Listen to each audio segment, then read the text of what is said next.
Chapter 1. Genius 1. Second, remember if you want to go. Sure, Net provides you with wonderful novels to read. Sia City, after entering autumn, was a nation of crows. This ugly, yet intelligent creature was the true master of the city. They gathered in groups on the roadside trees, mocking the passers-by with their hoarse, monotonous voices. Wah, wah, go and be unlucky. Occasionally, they would even show off their superb flying skills under the spoke-shaped clouds in the sky. Most of the passers-by looked as if their parents had died. They stared at the black shadows circling in the sky with hatred in their eyes, as well as the strange cloud formation even higher up. Sia City's skies were covered by this sort of cloud and mist after entering the latter half of September. A total of 6 earthquakes of around magnitude 3, 3 earthquakes of magnitude 4, and 2 earthquakes of magnitude 5 occurred in less than a week.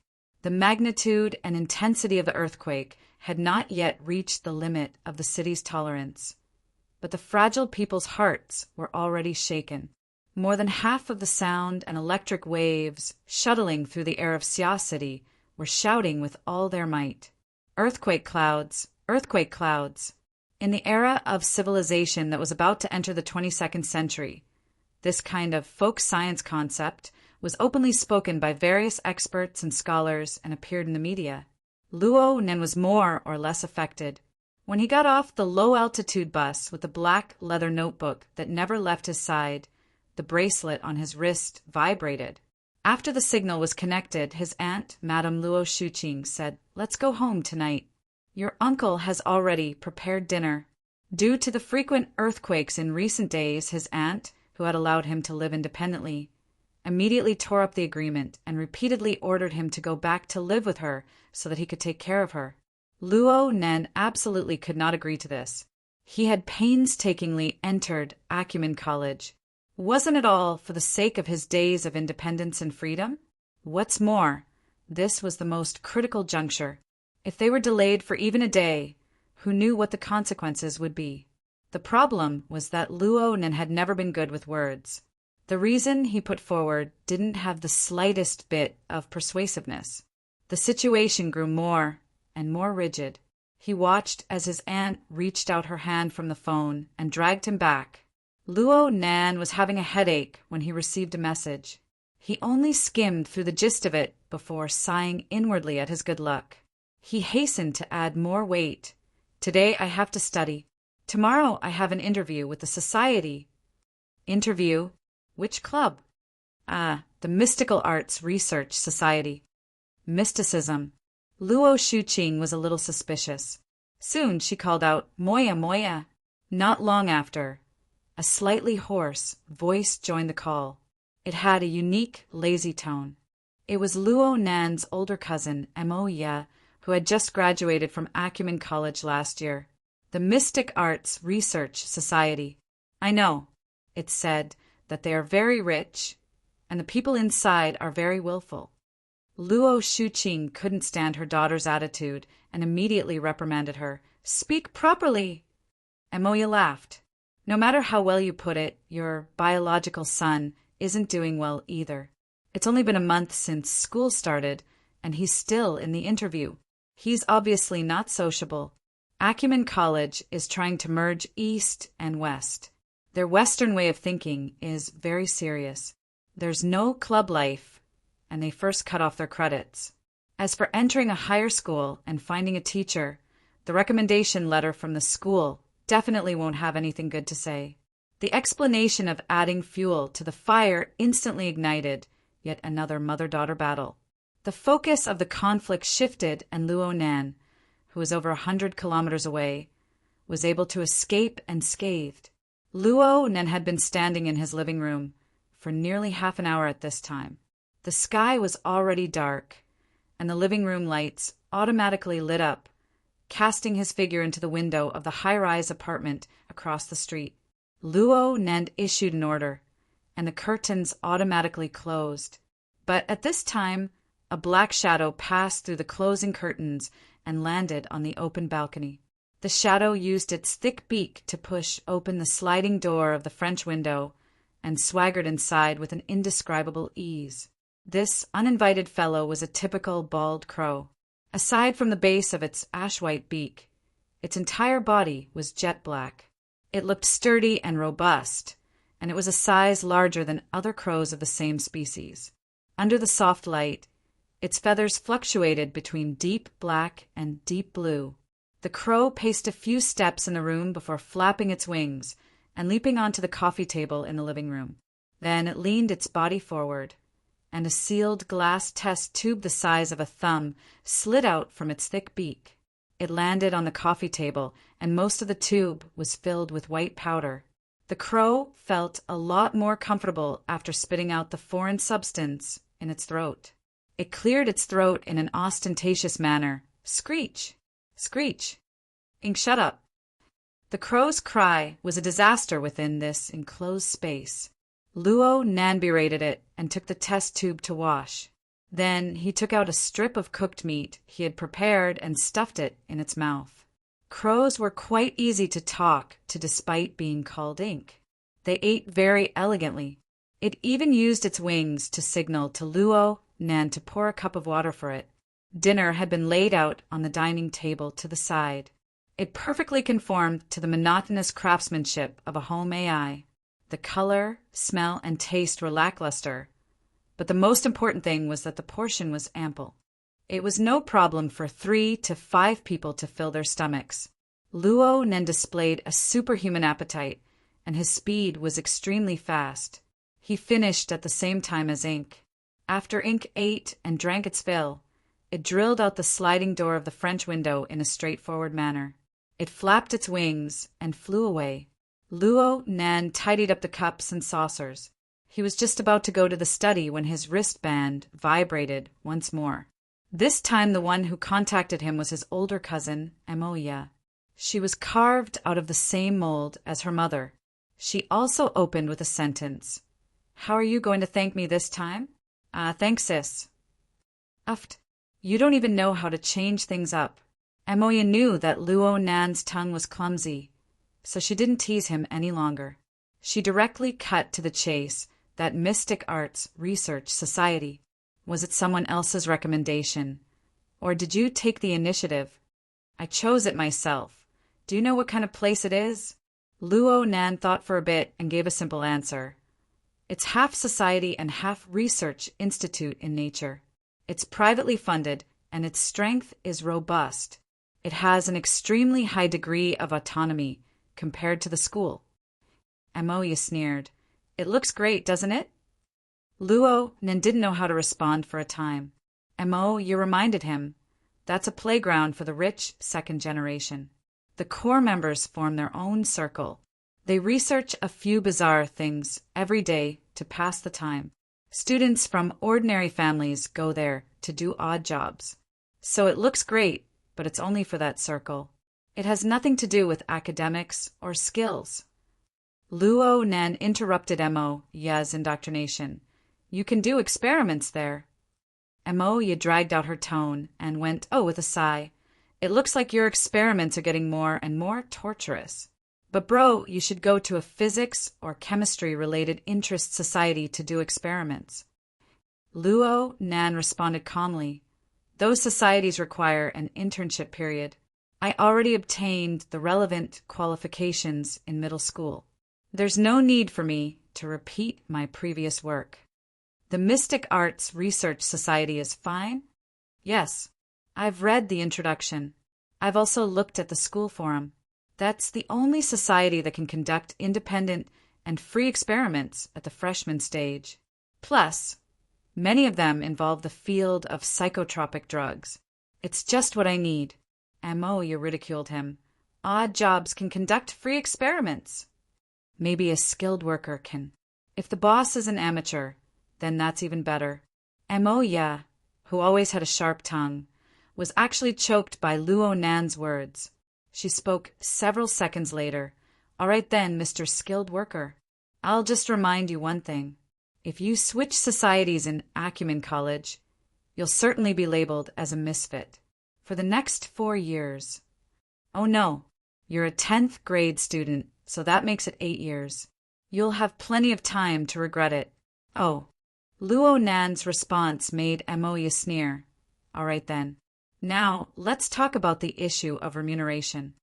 Remuneration? I risked my life to block a bullet for you, and you're done with a single word of thanks. Oh, what do you want? Lend me your apartment for one night. I'll hold a small party. Luo Nan hesitated for a moment. What date? The 15th of next month. There's still 20 days, 19 days. All right then. 19 days. I don't need you to prepare anything. All you need to do is hide those shameful things and move them away. I'll arrange the rest. Luo Nan calculated the time. It shouldn't be a problem, but you need to give me a heads up 5 days in advance. You're not straightforward. Then that's that. Amoya hung up the phone. Luo Nan had a headache over the temporary relocation and placement that would take place in 19 days. Even so, he was still grateful to Amoya. If it wasn't for his cousin covering him up for so many years, how could he continue to carry out dangerous, experimental work under the eyes of his aunt? Luo Nan shook his head and decided to toss these miscellaneous matters to tomorrow to consider. Right now, it was September 26th, A.D. 2096, 1922. The inefficient daytime had finally passed. Luo Nan welcomed the tranquil and precious time of the night. He walked into the study. A black leather case was placed upright on the desk. It wasn't small in size and looked rather abrupt. Luo Nan entered his fingerprint and password and lifted the lid of the case. A low hissing sound rang out, and the neatly arranged utensils within the case were lifted layer by layer. They were pulled by their respective carriers like unfurling flower petals, entering their predetermined positions one by one.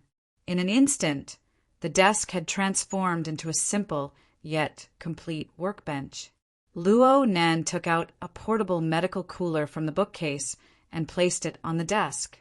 After opening it, there were all sorts of sealed pharmaceutical raw materials inside.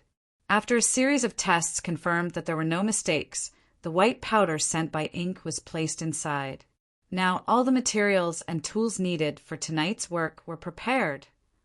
At the very least, everything that could be prepared was here. Having done all this, Luo Nan took a deep breath. He opened a secret compartment on the side of the desk and took out an old notebook. The cover of the notebook was brown. Its shape was the same as the notebook that Luo Nan always carried with him. They were both loose-leaf notebooks. But because of the long years of use, the brown notebook was affected by the large amount of ink. The cover looked a bit loose, and the cover was a bit bulging. There was no flexible e-ink screen inside either. Luo Nan placed his notebook to the side and carefully flipped open the brown notebook. There was a neat hand-drawn diagram in the center of the title page of the notebook. It was just like how it often appeared in geometry classes.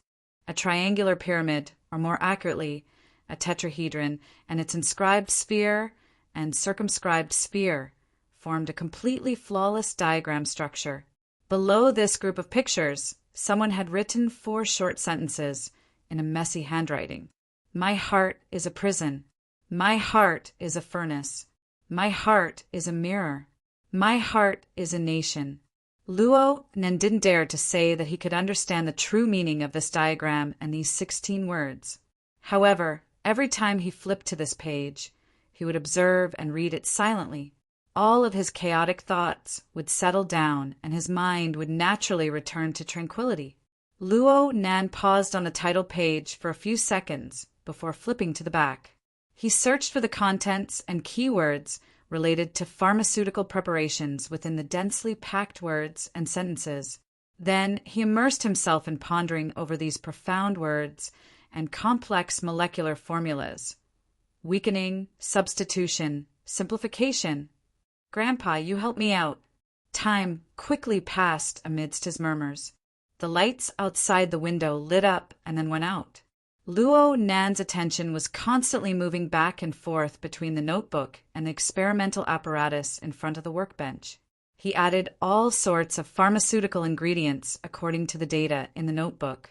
During this time, he only took a nap during the slow reaction stage of the ingredients. He slept for around 2 hours. At 3:15 in the morning, the turbid liquid within the reaction apparatus began to boil violently following the addition of the last drop of solution. The color slowly changed as well. Luo Nan stared closely at the transparent apparatus that seemed like it could explode at any moment to confirm whether or not the reaction met his requirements. Only after 2 minutes did he stretch his somewhat stiff neck. He began to clean up the junk on the workbench, and at the same time he counted in a low voice. Dimethyltryptamine stock 0. Cathinone stock 0. Medroxyphenum stock 2 milligrams. Cetylistat 5 milligrams. Following his voice, the flipped, open, flexible e-ink screen of the self-used notebook on the workbench flickered with a glimmer of light. The recording table on the interface automatically changed the relevant data. The majority of the drug stock had already returned to 0, or was infinitely close to 0. The junk that Luo Nen cleaned up was mainly the packaging containers of these drugs. He cleaned and disinfected the recyclable ones and sorted the non-recyclable ones. He spent around half an hour of time before the small workbench was restored to order and cleanliness. The light green drug within the reaction apparatus continued to boil before slowly cooling down. At this point, Luo Nen could basically confirm that his one night of hard work had not been wasted. However, there was a corresponding short record on the brown notebook. Multiple peripheral neuritis has appeared on Q11R. Allergic symptoms have appeared on Q27R. She is on the verge of death. The other test bodies are normal. Basically, there is a substitute effect. The side effects are hard to determine. Luo Nen shook his head.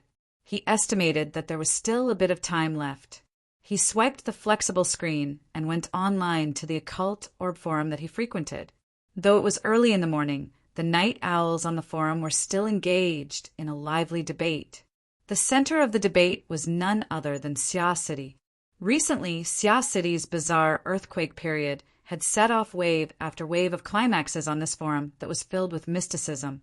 Many people were discussing the cause of the earthquake, the geological structure, the resonance of the tectonic plates, the leakage of vital energy. All sorts of bizarre topics could be brought up. There were even people who swore in all sincerity that a certain large company was conducting secret experiments in Xia City. It was very likely that this was the source of this earthquake period. Luo Nan was not the least bit interested in these boring topics. There were only 2 things that he was concerned about. First, would the earthquake affect his experiments? Second, would the increasingly intense panic make his aunt forcefully drag him back? Luo Nan habitually entered his access password and prepared to log into the internal section of the forum. But a website notification popped up. Your access is insufficient. Please request verification from the administrator. Luo Nan was stunned for a moment. Then he lightly smacked his forehead. Yes, he had already been kicked into a small black room. The reason for being banned was very simple. These were extraordinary times. All purchasing posts were treated as phishing posts. This was a new rule established in the forum half a month ago after the police destroyed a certain transnational illegal drug trading network. The wind was tight, but Luo Nen bumped his head against the muzzle of a gun. Getting his ID banned was a small matter. What was troublesome was having his drug channels severed. Looking at his current stock of drug ingredients, even if Mrs. Luo Shuqing didn't make a move, he would soon be unable to continue. And the majority of the 50 commonly used drugs he needed were classified under the controlled list of psychotropic drugs. As a minor, it was impossible for him to purchase them from a pharmacy. Could it be that he really had to walk the black line?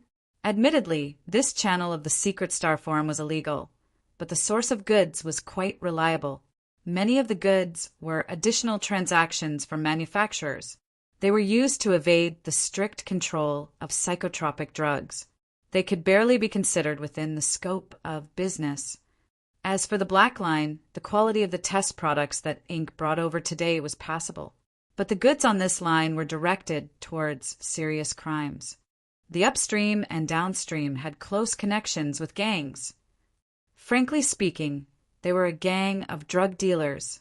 So, compared to dealing with drug dealers, what did entering the mystic arts research society amount to?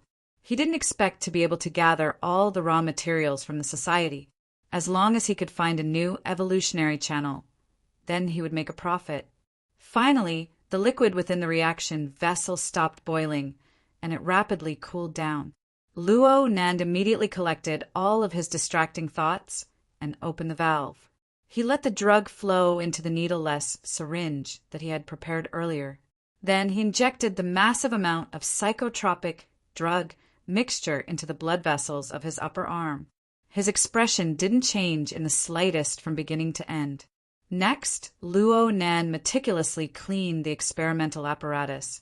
Then he pressed the restore button, restoring the black suitcase to its original state. Only then did he tear off his gloves and carefully place the brown leather notebook back into the secret compartment. He hid the cold case in the bookcase and went to the bathroom to wash up. At 4:00 sharp, Luo Nan changed into a sports hoodie and carried the black leather notebook that never left his body. He walked out of the house and began his unshakable daily morning run. Chapter 2. A Genius in 1 Second. Remember love? Speak Net, providing you with wonderful novels to read. The main body of the city was still sleeping in the darkness, allowing the neon lights and street lights to decorate and smear the city. The haze of light from the city sprinkled into the sky, illuminating the layout of the clouds that was filled with an ominous aura. The earthquake clouds had yet to disperse. Luckily, the crows were still sleeping peacefully on the trees, preserving the peace and quiet of the early morning.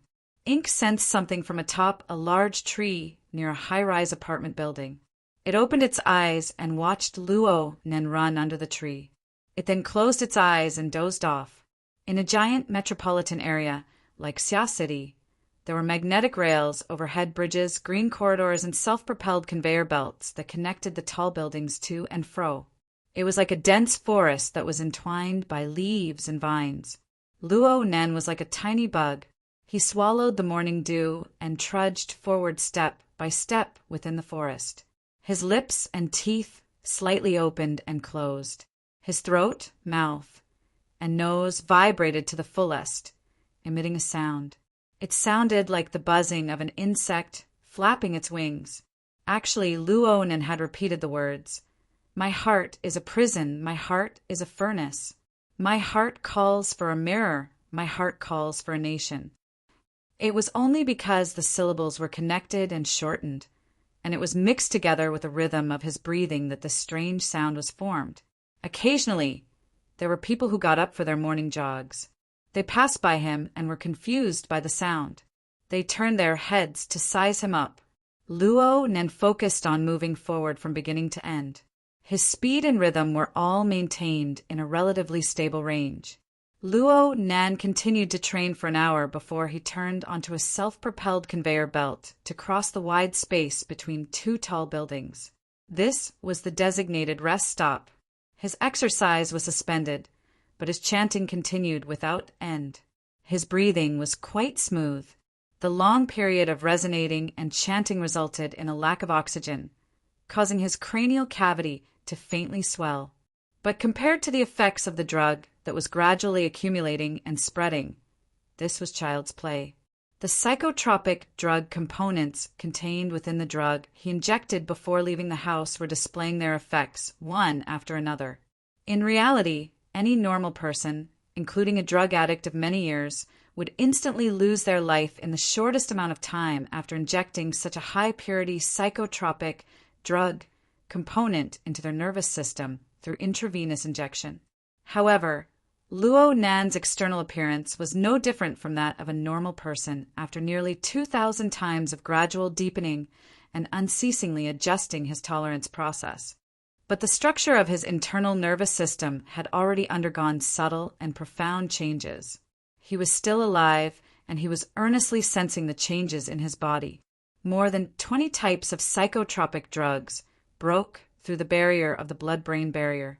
Like more than 20 invisible knives, They targeted different neurons and modified and carved them again and again.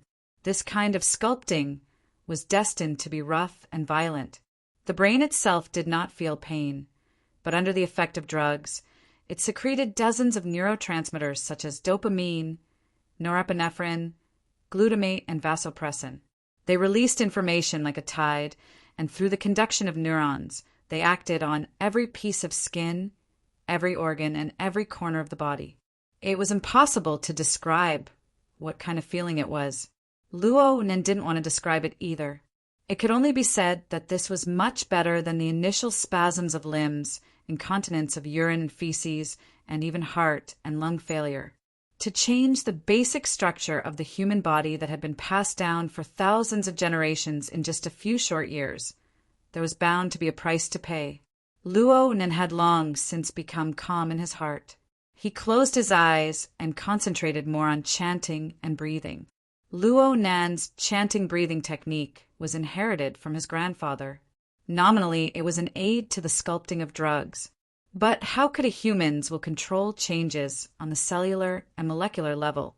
Therefore, Luo Nan believed that its main function was to maintain mental focus and activate blood and energy.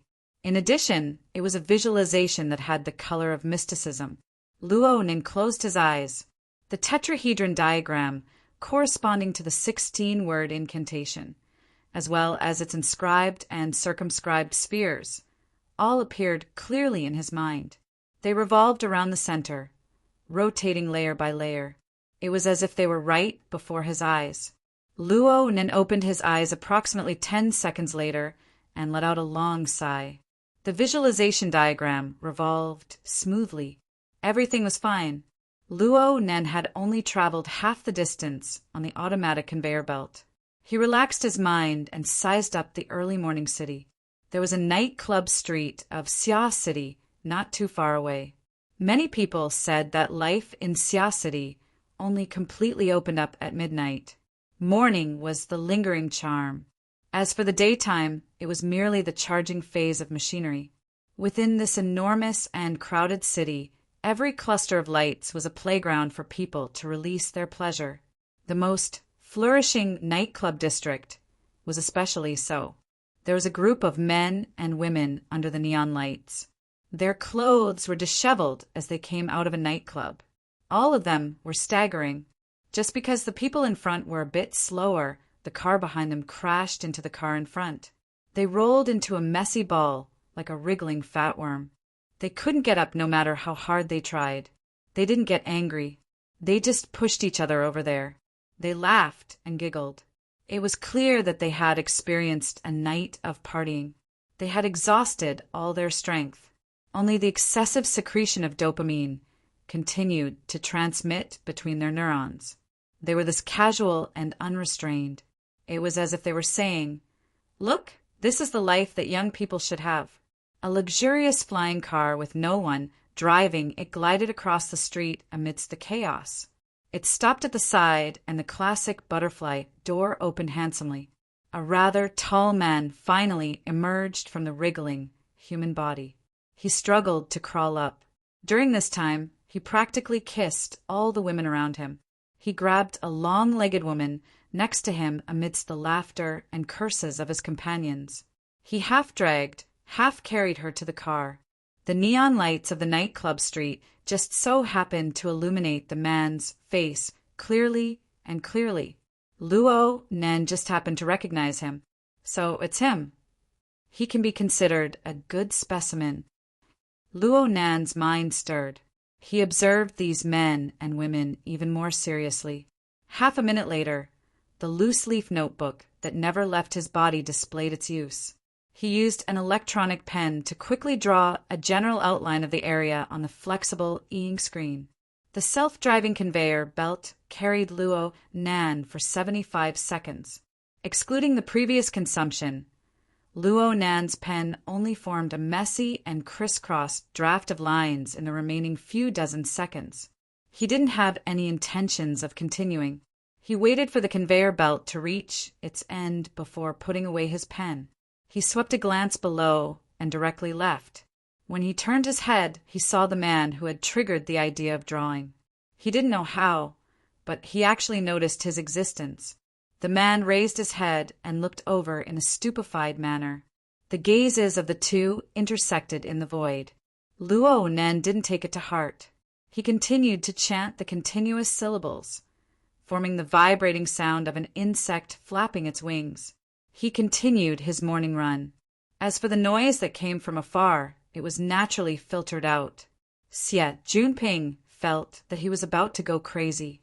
His throat-tearing shout didn't have any effect. The figure on the self-driving conveyor belt left without even turning his head back. His bad friends and friends with benefits were still laughing and giggling under the effects of the stimulant compound. Longlegs, who he had just found extremely pleasing to the eye, was now hugging his waist and giggling foolishly. She fumbled about to undo his belt. Xie Junping really was about to go crazy. Get lost! He forcefully pushed Longlegs away and dove head first into the car. He didn't care about the shouts of the group of trash outside. He locked the car door. At this time, the light film contact lenses produced by Quantum Corporation did a simple analysis of the data that had just been collected, mapping it onto the retina. The photo of the candid photographer on the overhead bridge appeared on the instantaneous image, revealing a blurry profile, and the plum blossom bamboo school emblem of Acumen College was circled in red on the sportswear. A bit later, the AI of the Phantom car analyzed the surrounding environmental data automatically recorded by the alarm system.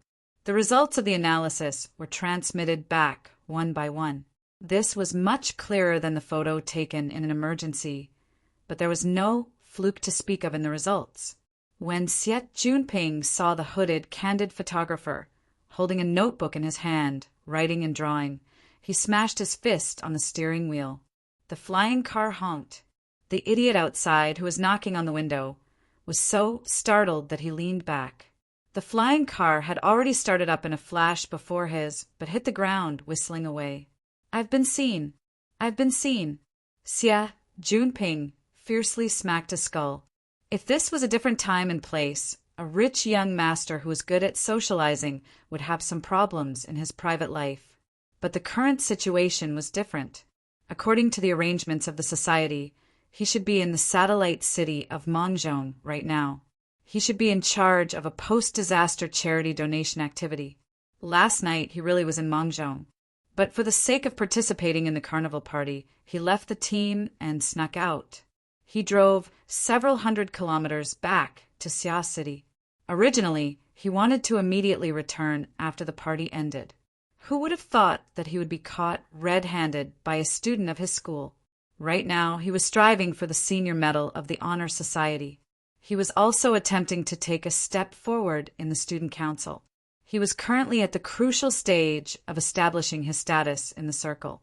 The significance of this was equivalent to a general election. If one were to use the standards of a politician, lying, going back on his word, and being a hypocrite were undoubtedly necessary qualities. But if one were to be kicked out, it would simply be fatal stupidity. What's more, Xia City was currently experiencing a series of earthquakes. Everyone's hearts were in a state of panic. Everyone's mental endurance was declining. Normally, it wouldn't be a problem. Now it would become a problem. What used to be a small matter would become a big matter now. Yes, something big had happened. The car phone rang. It was none other than those bad friends from just now. Xie Junping had left in too much of a hurry. There were many things he had forgotten to arrange.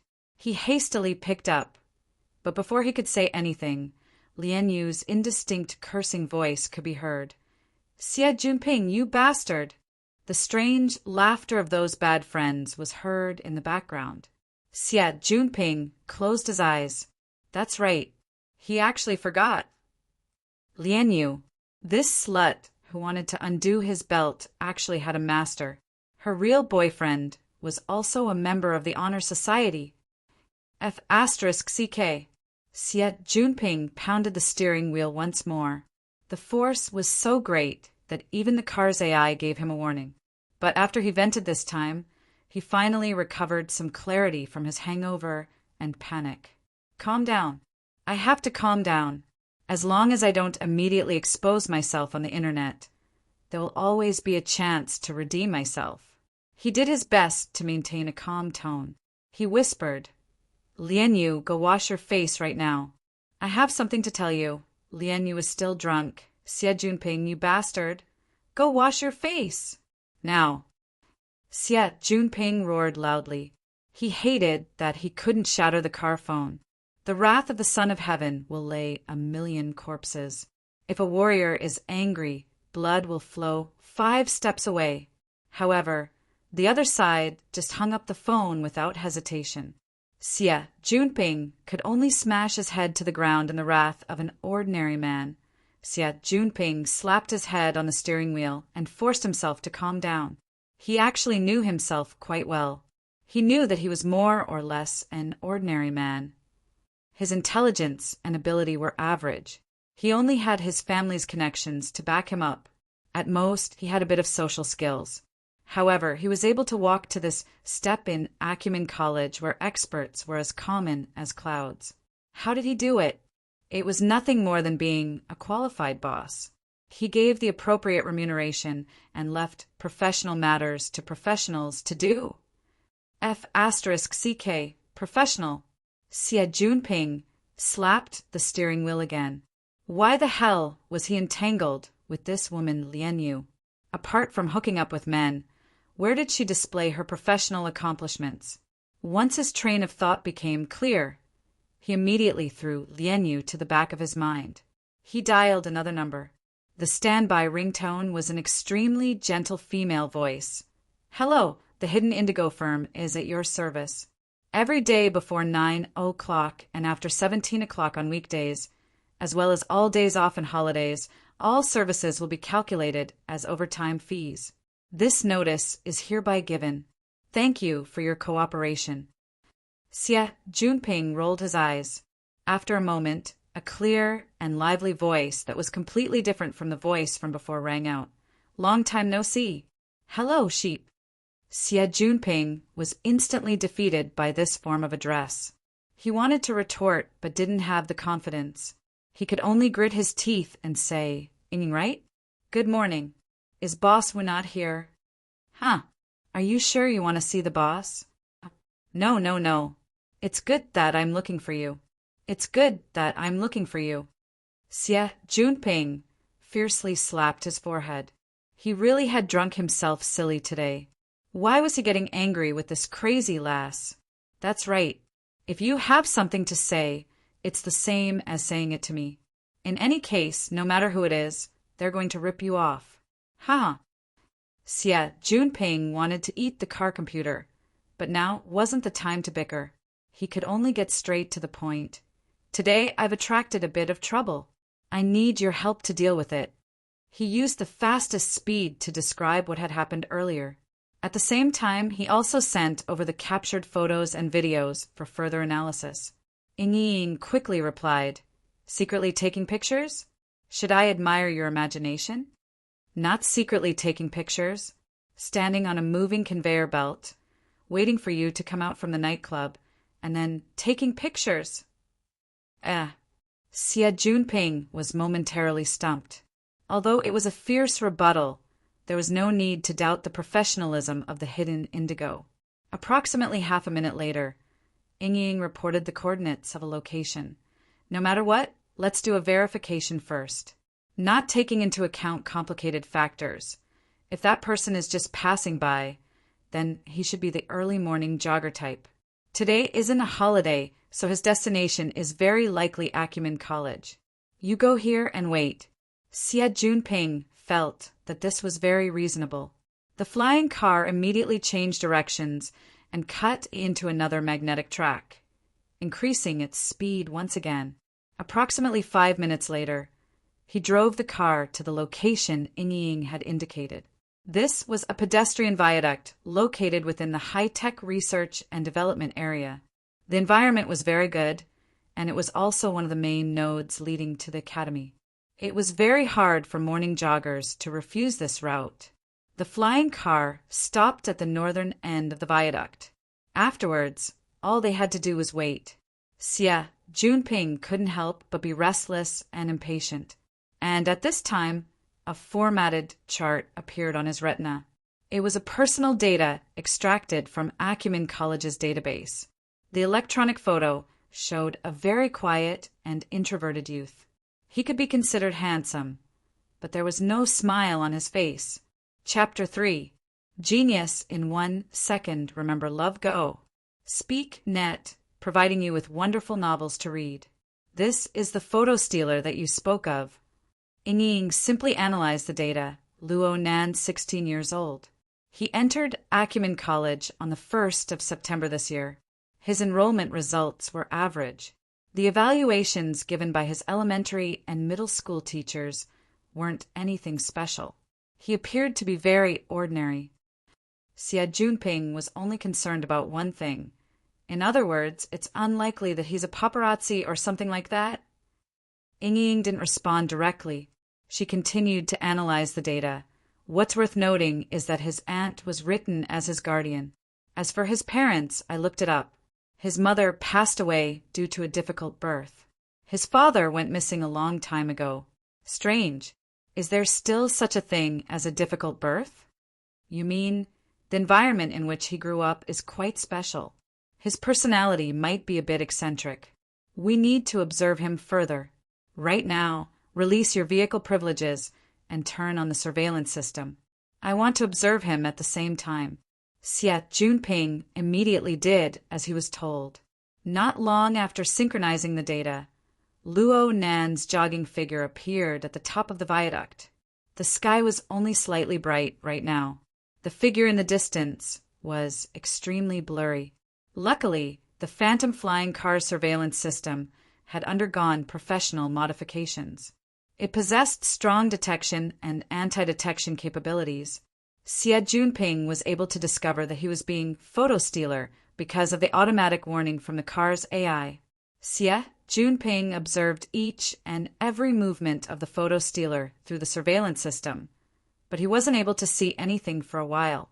On the other hand, Ying already had a preliminary conclusion. Congratulations, sheepdog. You can basically conclude that he wasn't specifically targeting you. Huh. Can you hear the sound of his breathing? Through the surveillance system's powerful sound wave collection and filtering capabilities, it was completely possible to reproduce the whispers of a target 50 meters away. The clear breathing of a morning jogger was no exception. Huh. That buzzing sound. Is he panting? It's really like a bee, right? It should be a special breathing technique. It also has a special way of saying words. I'm not clear on the specific effects. Perhaps there's no effect at all. His lung capacity is just a bit better than a normal person. But he's extremely focused. Look at his eyes. That kind of light. Would a photo stealer with bad intentions train so hard after committing a crime? Xie Junping's nervousness was finally relieved, and a smile appeared on his face. But in the next moment, Luo Nan, who was descending from the highest point of the viaduct, suddenly shifted his gaze. From the image transmitted by the surveillance system, it seemed that Luo Nan's gaze locked with Luo Nan's. With the one-way membrane shielding, of course, people outside the car couldn't see what was inside, but Xie Junping was still shocked. He discovered us. Your illusion is too eye-catching, and he's much more sensitive than I thought. Ying also seemed to be interested.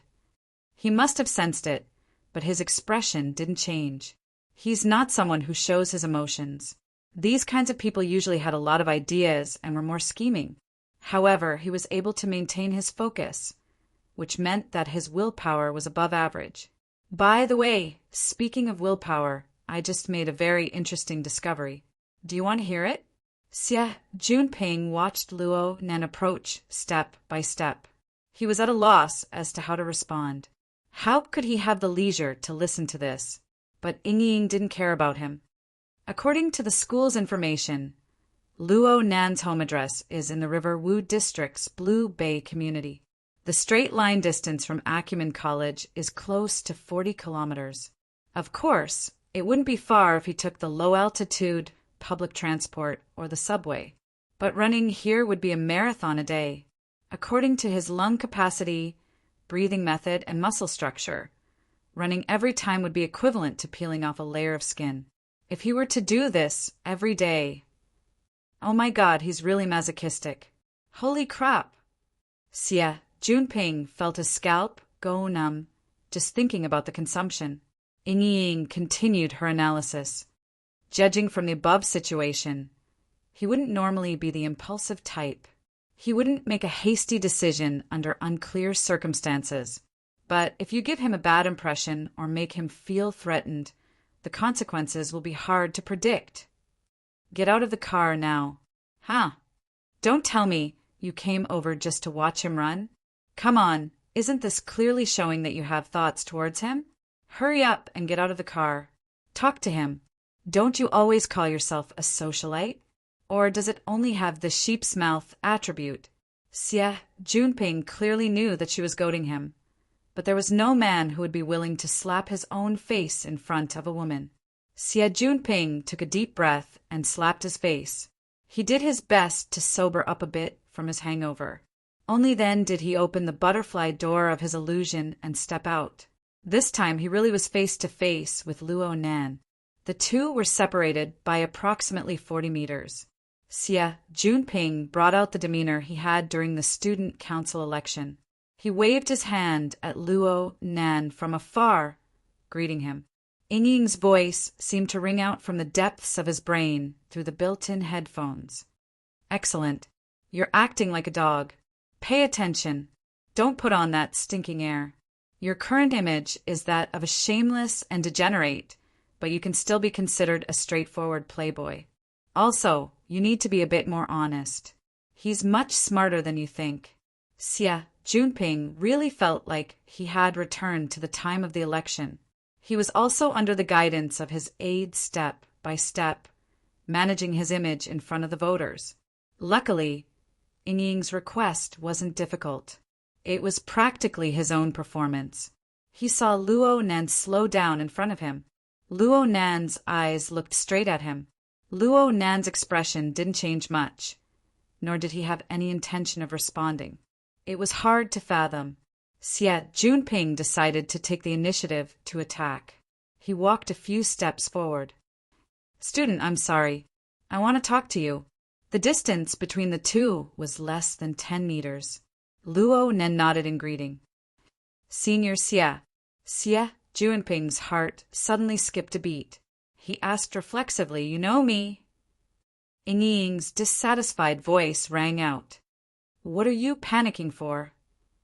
Luo Nan responded at practically the same time.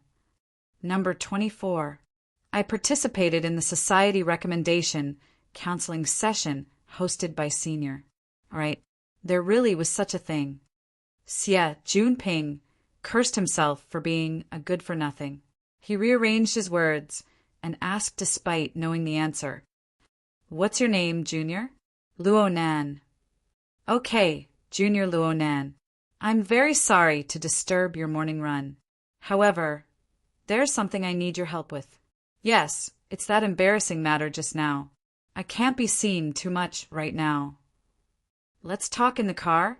Ying gave a light praise. Your tone of self-mockery isn't bad. Luo Nan thought for a bit and didn't refuse. Luo Nan drilled into the car and sat in the front passenger seat.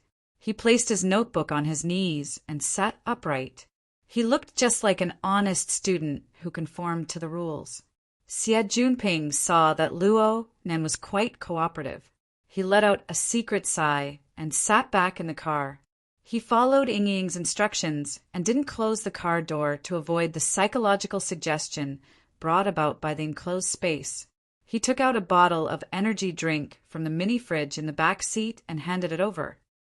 Rehydrate yourself. Thank you, Senior. Luo Nan displayed a polite distance from beginning to end. He received the drink but didn't open it. Ying's advice came in again. Idiot, don't beat around the bush. These kinds of people have fast brains. They have a lot of ideas. It'll be troublesome if they make a misjudgment. You need to pay attention. You were too vague before. What embarrassing matter? Just say the time and place. Xie Junping hurriedly cut to the chase. Junior brother, forgive me for being presumptuous, but I'd like to ask about 10 minutes ago, which is around 5 o'clock, were you at the eastbound twin building's automatic conveyor belt? Luo Nan held the ice-cold bottle of energy in his hand and answered simply, Yes, senior. Huh. You saw me come out of the nightclub? I saw you. Xie Junping slapped his forehead and made an extremely vexed appearance. 50% of this was a performance, 30% was venting, and 20% was waiting for Ying's instructions. Ying didn't disappoint him. Her instructions came quickly. He didn't deliberately pursue the initiative. You asked him a question, and he answered. It's very likely that his social skills are lacking, but his performance isn't inexperienced. He probably cares quite a bit about his personal image. These kinds of people are open to coaxing, but not coercion in most situations. But don't directly talk about money. Xie Junping understood in an instant. He laughed bitterly on the spot, Junior. As your senior, I've really lost face today. I have nothing to say about this sort of thing happening. But right now, we're in extraordinary times. He pointed out the matter of obtaining the Honor Society's senior medal. Then he put his hands together and bowed a few times towards Luo Nan. He spoke in a half-exaggerated, half-sincere manner. I know it's not very nice to say this, but Junior, can you close one eye and let me off this time? I don't really care about my reputation or anything, but that medal is really very, very important to me. Xie Junping's performance, this time, could absolutely be considered top-notch.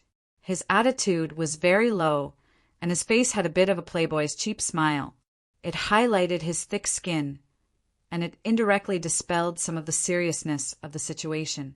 It prevented Luo Nan from stimulating Luo Nan's greed, which would lead to even greater trouble. Luo Nan was calm from beginning to end. Senior, you don't need to be like this. I'm not a gossiper, and I won't talk behind people's backs. I can trust you, Junior.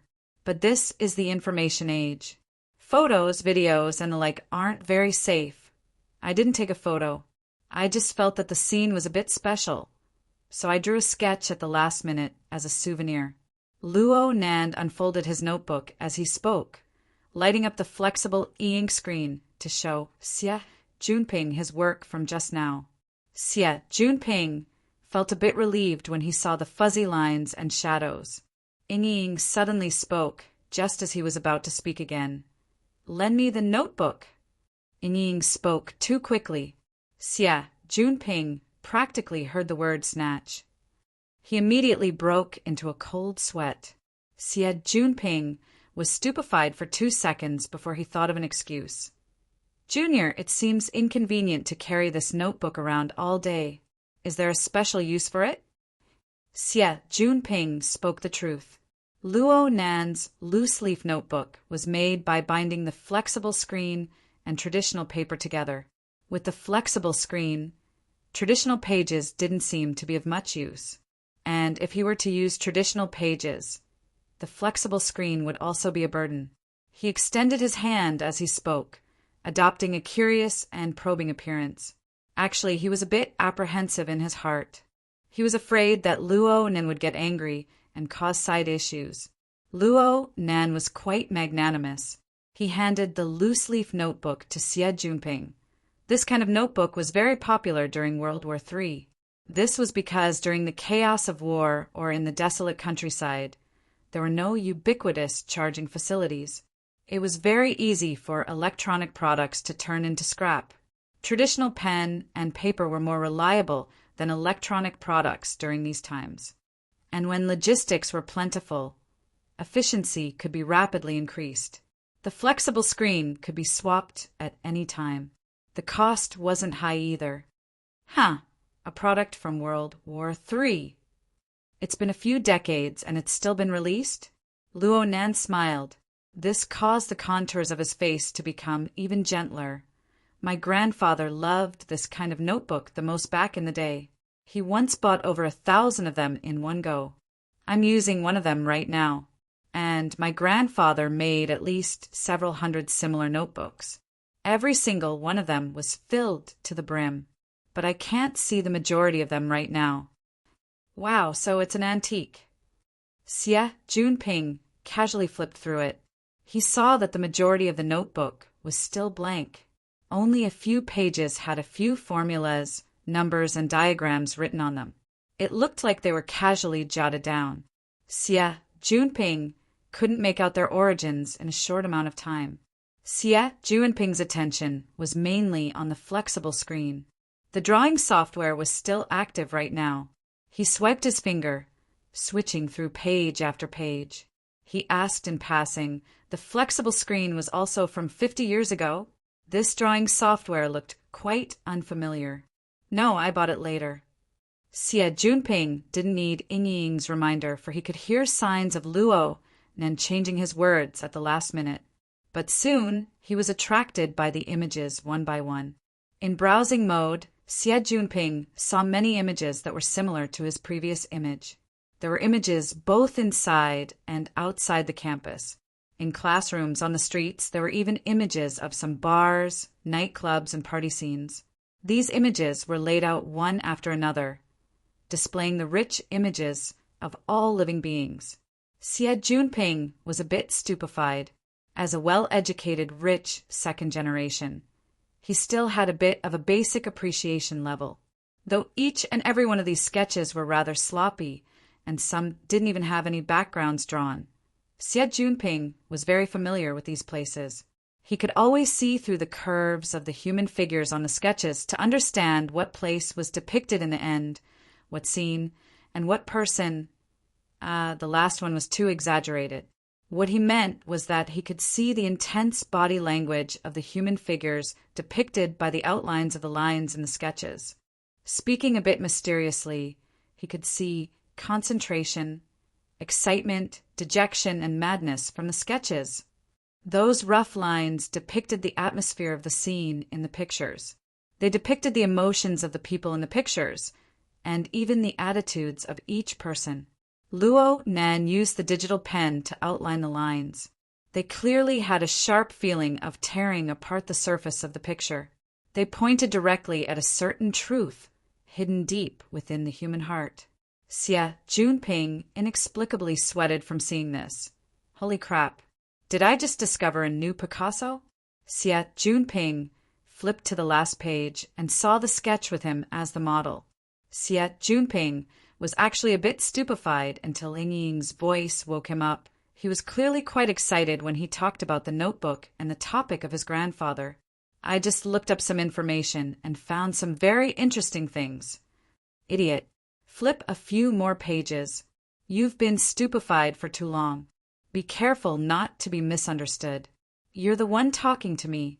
Xie Junping cursed Ying over 100 times in his mind, but he still did as she said, like a marionette. Ying's voice continued to transmit. His grandfather's name was Luo Yuandao. He was once a researcher, but he didn't have any achievements worthy of praise. But in the year 83, which is 13 years ago, someone testified against him. They said that he traveled far into the wilderness after the Third World War. He cooperated with the vagrant forces and privately conducted live human experiments. Holy crap! Xie Junping's swiping finger trembled.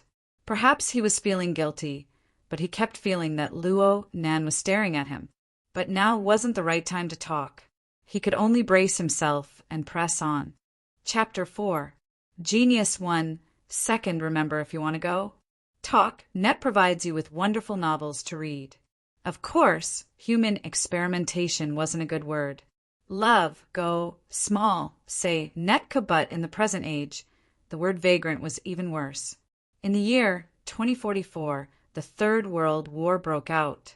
In a short 5 years, 70% of humanity's living space was destroyed. 50 years after the war, the entire world's population of 10 billion was squeezed into 88 mega-metropolises. They lived cramped and crowded lives. Only in the last 10 years did things gradually improve. Outside of the metropolises was the wilderness. It was vast and spacious, but it was ruined beyond recognition by nuclear radiation and mutants. It was completely unsuitable for human survival. However, there was a group of people who rejected modern civilization or were ostracized by civilized society, including extremists, fugitives, ambitious people. They gambled with their lives and wandered in the wilderness. Together, they formed the concept of vagrants. The law of the jungle. Inhumane. No bottom line. Similar words popped out one after another in Xie Jinping's head. He instantly had a standard template for Luo Nan's grandfather, whom he had never met before. Evil scientist. The kind that appeared endlessly in superhero movies. Because of this matter, Luo Yuandao and his son had a falling out.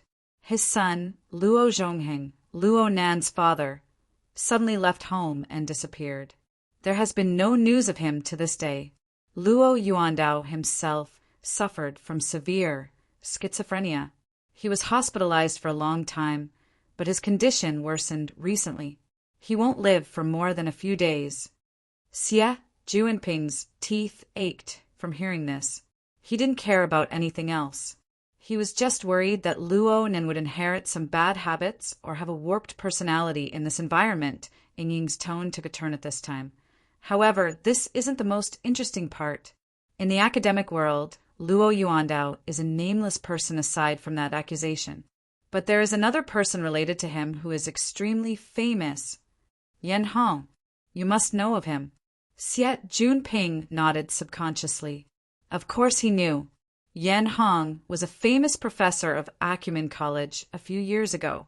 He was famous in the world. But because of his academic misconduct, his reputation was swept away and he disappeared from mainstream society. It was quite a pity. Yan Hong's book, Research on the Archetype Neural Format, led to the appearance of the burner. It was undoubtedly a revolutionary achievement. It's impossible to overestimate its significance. I used to admire him. Ying's tone didn't have the slightest bit of adoration, only excitement. The problem is in the 90-year academic misconduct incident, someone destroyed his results. They used Luo Yuandao's undisclosed first-hand data. That's right, it's the data that was obtained from human experiments in the wilderness. The Circle of Nobles is really messy. Expensive my ass. I'm not from the academic circle. Xie Jinping silently cursed again, but Ying was really not gossiping. She had already begun an analysis that was closer to reality. Luo Nan was only 3 years old when the incident with Luo Yuandao happened in 83. His grandfather's scandal and his father's disappearance must have affected him throughout his childhood. How would a child understand all of this? What kind of personality would he have? Now we can see that he speaks in a more cultured manner and behaves very loftily, just like a model of morality. Putting aside the question of acting, there were 2 possibilities. The first is moral compensation. He feels ashamed and guilty about his grandfather's behavior, so he subconsciously demands himself with a high moral standard. In fact, he is cutting himself. But Ying immediately denied it. Of course, if this was the case, then Luo Nan wouldn't have talked endlessly about his grandfather's notes and old matters. But the origin of that flexible screen might be a bit problematic. He is clearly avoiding something.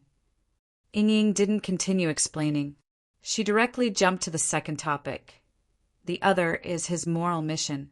If his grandfather possessed some sort of charisma, or no matter what his grandfather thought before, the 90-year academic storm was enough to exert some sort of subversive force, causing him to have some sort of conjecture or fantasy about his grandfather's achievements. Xie Jinping couldn't help but raise his head to look at Luo Nan. Ying's description was synchronized, and it was as if she was reciting a poem in cadence. Grandfather, perhaps you've been wronged? The burner was supposed to be his grandfather's achievement? That dying old man in the mental hospital was actually a great man that the secular world doesn't understand? All sorts of thoughts shaped his sense of destined loneliness into a solemn and stirring feeling of being the enemy of the world, a sense of mission. So he was introverted, unsociable, resolute, and vigilant. He was like a hero of darkness, a lonely and resolute charge towards the dark curtain of the world. Wow, I moved. The corner of Xie Juanping's mouth twitched when he heard this. The first part was the same, but the second part seemed more and more like a script. However, a 15 or 16-year-old youth like Luo Nan was at the age where he was brimming with heroic fantasies. Looking at Luo Nan's serious appearance, could it be that he really thought this way? Senior Xie? Luo Nan asked, but it was also like a reminder. Only now did Xie Junping discover that he had only cared about listening to Yingying's script. He had greatly lost his composure in front of Luo Nan. It would be terrible if he were to be misunderstood. He hurriedly returned the notebook and glossed over his comments. These drawings are quite good. Xie Junping himself felt shriveled and stiff when the words left his mouth. He couldn't bear to hear it. They can't be considered drawings. They're just sketches. Luo Nan was still very polite, but he politely said his goodbyes after taking back the notebook. If Senior doesn't have anything else, then I'll be leaving first. Huh. Xie Junping was stupefied for a moment when Luo Nan nodded towards him. He placed the energy drink on the dashboard, got off the car, and left in a straightforward and efficient manner. He was clearly being suspected. Xie Juanping's heart was truly lacking in confidence. He hurriedly asked Yingying, shouldn't we express something? It turns out that my saliva has been wasted. Yingying's words carried a rather resentful tone. You! A fine noise suddenly entered his ears. Yingying's voice became indistinct. He could no longer hear her clearly. Hello, hello? BZZT, BZZT, BZZT, BZ. Damn it! Something happened at this time. Xie Junping was so anxious that his head was covered in sweat. He looked at Luo Nan, who had already walked far away. He couldn't care about anything else anymore. He rushed out of the car and shouted, Junior, I'll send you off. Luo Nan turned his head and responded, I'll just run over. Isn't it inconvenient for Senior? Xie Junping was embarrassed. Right now he would die in the light. He had to hurry back to Guangzhou and nip the matter in the bud. He actually needed Luo Nan to remind him. He had reached a certain level of stupidity. Embarrassed, he could only follow his past habits and try to close the distance. Then I'll hold a special banquet to express my gratitude. I'll find a place to notify you in 2 days. He walked over as he spoke, wanting to exchange numbers. Luo Nan didn't refuse. The two touched their wristbands together, successfully exchanging numbers. They even shook hands in passing. Xie Junping was mulling over how to say a few good words when the area to his side suddenly lit up. He instinctively turned his head. All he saw was an azure bolt of lightning leaping under the dusky curtain of darkness. It looked like lightning at first glance, but looking at its direction, it was clearly striking from the ground to the sky. It cut straight into the clouds. Perhaps the contrast of light was too intense, but the buildings surrounding the lightning seemed to be warping. The flying car phantom sounded an alarm at practically the same time. What's going on? Xie Junping turned around and walked over to the car, but just as he took a few steps forward, his built-in headphones suddenly screeched. It was like the whistling of an old-fashioned microphone. He was caught off guard, and his eardrums were about to be torn apart by the sound waves. He let out a loud cry and reflexively covered his ears. But before his fingers could even touch his ears, his eyes felt another wave of pain. The temperature of the light film contact lenses instantly rose. Sensing that the situation was abnormal, the dissolving mechanism of the light film automatically activated, shutting down all of its functions. Xie Junping's vision turned blurry. The world spun and spun. This wasn't an illusion. It was a genuine trembling, rippling, and warping. The solid ground beneath his feet instantly turned into a rocking dinghy on the waves. He could see the tall buildings and the bridge warping and deforming within his field of vision. He could even see drifting sparks in the distance, reflecting a red light in the sky that had yet to light up. Earthquake. A major earthquake. This was the only thought that flickered in Xie Juanping's mind for a time. But before it could be completely clear, there was nothing beneath his feet. His entire body fell down. The green belt at the head of the bridge, the railings, the stones, and his 500 million flying car phantom also fell at the same time. The bridge collapsed. The body of the bridge, which was known to be able to withstand a magnitude 9 earthquake, was like a toy block that had been kicked over. Half of the bridge had suddenly collapsed. Xie Juanping's mind went blank. He instinctively let out a blood-curdling scream. His hands clawed wildly, wanting to grab something for support. He really did grab something hard.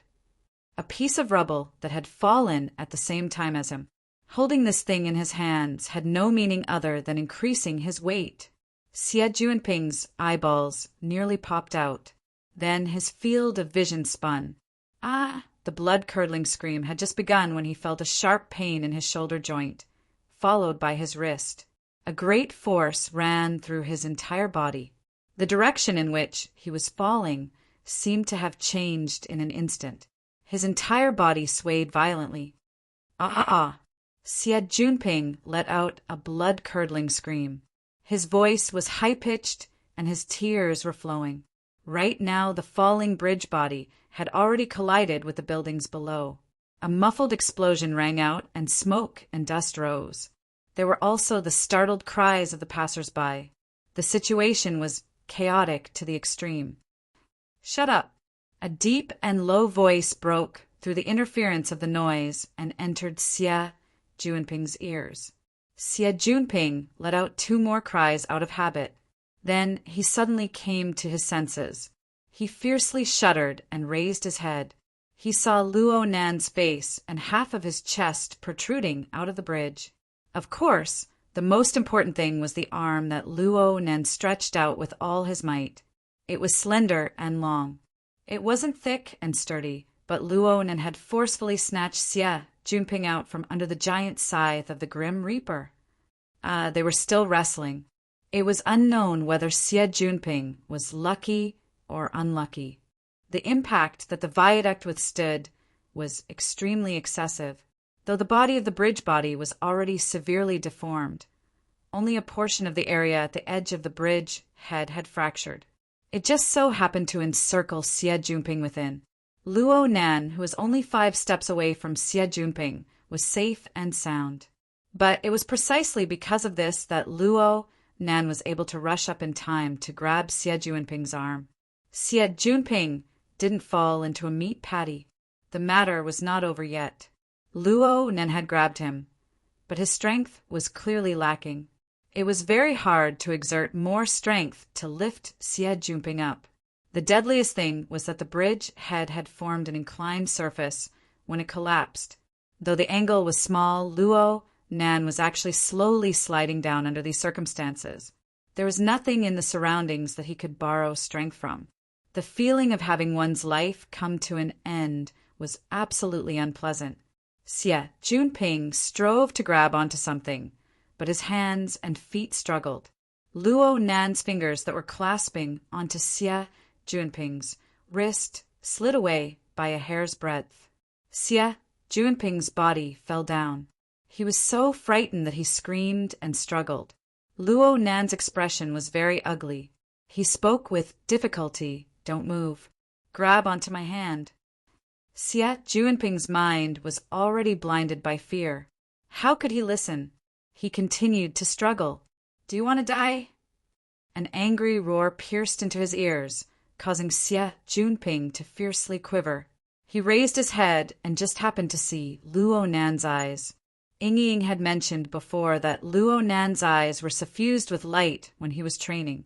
But from Xie Juanping's distance, Luo Nan's eyes weren't clear at all. They carried dense wisps of blood, and there were even some faint green and yellow mixed colors. But it was these mottled colors that seemed to form an abstract and bewitching scene in an instant. It was deeply branded into Xie Juanping's heart. Xie Juanping was unable to say what it was, but his heart inexplicably tightened. His entire body went rigid. Luo Nan's angry roar had already consumed a lot of energy. His voice was low right now, and it was even a bit hoarse. "Look at your hand. What are you doing?" Xie Junping looked over in the blink of an eye. He saw that his right hand, the one that Luo Nan had grabbed onto, was tightly curled up. It was as stiff as a piece of deadwood. Luo Nan's palm was fiercely holding onto the stone that had fallen with him. The edge of the stone had pierced into his palm, causing blood to flow. Luo Nan didn't even realize it. This was probably some sort of stress reaction. Luo Nan had completely lost his sense of pain. His flesh and the stone seemed to have fused together. Fear was the glue. "Let go," Luo Nan commanded. Xie Junping also wanted to let go, but his normally nimble palm and fingers were completely stiff. He was so anxious that his forehead was beaded with sweat, but he didn't listen to Luo Nan at all. Don't let go. Don't let go no matter what." Luo Nan took a deep breath and stared fixedly at Xie Junping. "Don't look at your hand. Look at my eyes." Right now, as long as Luo Nan didn't let go, Xie Junping would certainly listen to everything Luo Nan said. He was like a marionette. He would do whatever Luo Nan said. Xie Junping stared straight into Luo Nan's eyes once more. The mottled color structure was like a pair of turbid whirlpools, locking his attention firmly in place. Luo Nan's voice directly exploded in the depths of his skull in the next moment. "Let go!" It wasn't just his palm and fingers that relaxed. In that instant, all the strength in Xie Junping's entire body drained away cleanly. His fingers loosened, and the blood-stained stone fell straight down. It first smashed onto his shoulder, and then it fell down again. Xie Junping was awoken by this pain. He felt his body go soft and heavy. It seemed that he was sliding down again. He reflexively grabbed back with his palm amidst his screams. This time, he successfully locked onto Luo Nan's wrist. He didn't let go. With Xie Junping sharing the burden, Luo Nan was finally able to fine-tune the position of his fingers in order to better exert force. After a series of adjustments, the tense situation had a bit of a buffer. Xie Junping's blood-congested brain began to recover clarity, and he could sense a bit more elements. The cold morning wind blew over, and his body swayed. There were also noises within the wind. There were the sounds of explosions, the rumbling echoes of collapsing buildings, and the piercing sound of police sirens. He didn't need his eyes to understand the chaos in his surroundings. Thanks to the Dark Hero. Right now, Xie Junping was completely convinced by Ying Ying's analysis. Otherwise, he would certainly have become a pile of minced meat within a pile of rubble. But he hoped that the Dark Hero would put in a bit more effort and pull him up. Just as he opened his mouth, an inexplicably powerful sound came rumbling over. Chapter 5. Genius 1. Second, remember if you want to go? Sure, Net provides you with wonderful novels to read. The intensity of the sound was simply incredible. The sound waves gathered together like a heavy punch from a boxing champion, ruthlessly smashing into his ears. It was also like a ferocious beast pressing its bloody mouth against his cheek and roaring angrily. Xie Junping swore that he had never heard such a terrifying sound in his life. The shock wave passed through his entire body, causing his eyes to bulge out of their sockets and his internal organs to flip and jump about. In his daze, the outer shell of his flesh was like a broken water bag that could split apart at any moment. An unprecedented sense of fear swept through his heart like a storm. In an incomparably clear manner, the details of his body collapsing from the inside out were presented to him. Xie Junping didn't know where this feeling came from, but his psychological defenses had already collapsed. He couldn't help but scream again, but this time no one stopped him. After yelling for an unknown amount of time, Xie Junping finally exhausted all his emotions and stamina. Only then did he realize that he was still suspended in midair. He did not get better, nor did he get worse. The shock wave came suddenly and left just as abruptly. A cool breeze blew again, but Xie Junping had already collapsed. Her fingers were barely able to rest on Luo Nan's wrist. The sensation of touch and whatnot were all blurred amidst the trembling. It was as if her entire being was living in a nightmare. The worst part was that Luo Nan, who controlled his fate, was lying there with an ugly expression on his face. His gaze, which had always been extremely calm and resolute, was actually out of focus. His palms were clammy, and they seemed to be trembling. Xie Junping was about to cry, Hey, are you okay?" Luo Nan didn't respond. Instead, he closed his eyes. Sweat slid out from the depths of his hair and dripped down. Xie Junping finally confirmed that Luo Nan's current condition was extremely, extremely bad. It would be very hard for him to make any more movements. If he fell like this, he would not be able to rest in peace. It was all because of that damned, the explosion. Xie Junping couldn't figure out what the powerful impact was, but he didn't have time to think too much about it. He forced himself to raise his voice. Steady, I'll call the police immediately." Luo Nan's eyelids twitched. Then he opened them with difficulty. He swept his gaze across Xie Junping's face and squeezed out a few words from between his teeth. "Look at your car!" Don't worry about it for now. Look down." Xie Junping hesitated for a moment. Finally, he resisted the dizziness and fear and looked down. Then he saw the extremely cool silhouette of the Phantom. It was less than 10 meters below him. The Phantom flying car, which was priced at 500 million, naturally had its extraordinary points. In addition to being able to fly on magnetic rails and superconducting roads like ordinary flying cars, it also had suspension braking functions in case of emergency. Therefore, after falling from the viaduct, the flying car did not directly land on the ground and smash into pieces. Instead, it automatically activated its levitation function and slowly ascended, looking for a docking magnetic track. Other than a few dents caused by the falling rocks, there was no other damage. This was a lifesaver. Xie Junping was completely awakened. He hurriedly issued an order for the flying car to move over and make a foothold for him. 1 minute later, the danger was averted. After escaping from death, Xie Junping did not have the strength to speak. He simply treated his wounds and sat in the driver's seat, his whole body limp. Luo Nan sat back in the car after a while. He had thrown the loose-leaf notebook on the ground in order to free up his hands when he had to save her. Naturally, he had to pick it up. Luo Nan closed his eyes as soon as he returned to his seat. His body was sweating profusely. He had consumed far too much of his physical strength and energy before. Only when he found the notebook did his body and mind relax. Xie Junping stared blankly for a while before finally remembering what he needed to do. Things seemed to have started anticlimactic, but if Luo Nan hadn't been cool-headed the entire time and pulled him up at the most critical moment, Xie Junping would have become the most sullen member of the Honor Society of Acumen College. This was, without a doubt, a life-saving grace. Xie Junping turned his head and was about to express his thanks when a buzzing sound rang in his ear. The micro-headphones buried in his ear started working again. Ying was shouting, Hey, Young-Hu, are you okay?" The corner of Xie Junping's mouth twitched. He was driven by some intense emotions. He didn't care what Luo Nan would think when he heard this. He just roared out, "Yang, your sister. Who your mom?" The other side was silent for a moment before the voice continued to transmit back. It was no longer brash, but it didn't contain any anger either. "All right then, young Xie. I don't care what your current situation is. You must leave that position immediately.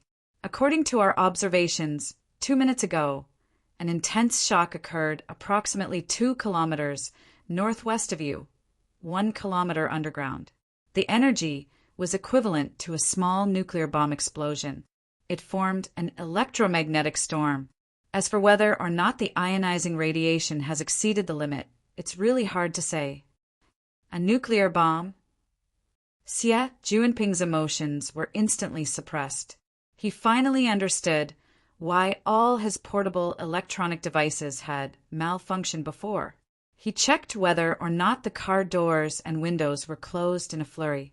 Then he turned on the detection device, but nothing happened several seconds later. Nothing. It doesn't show up here. Then you still need to leave quickly. Don't tell me you want to stay there and help the police make a statement? Ying gave him a new coordinate as she spoke. Xie Junping cursed as he started the flying car. Wasn't it an earthquake? Wasn't it an earthquake? It's quite regretful.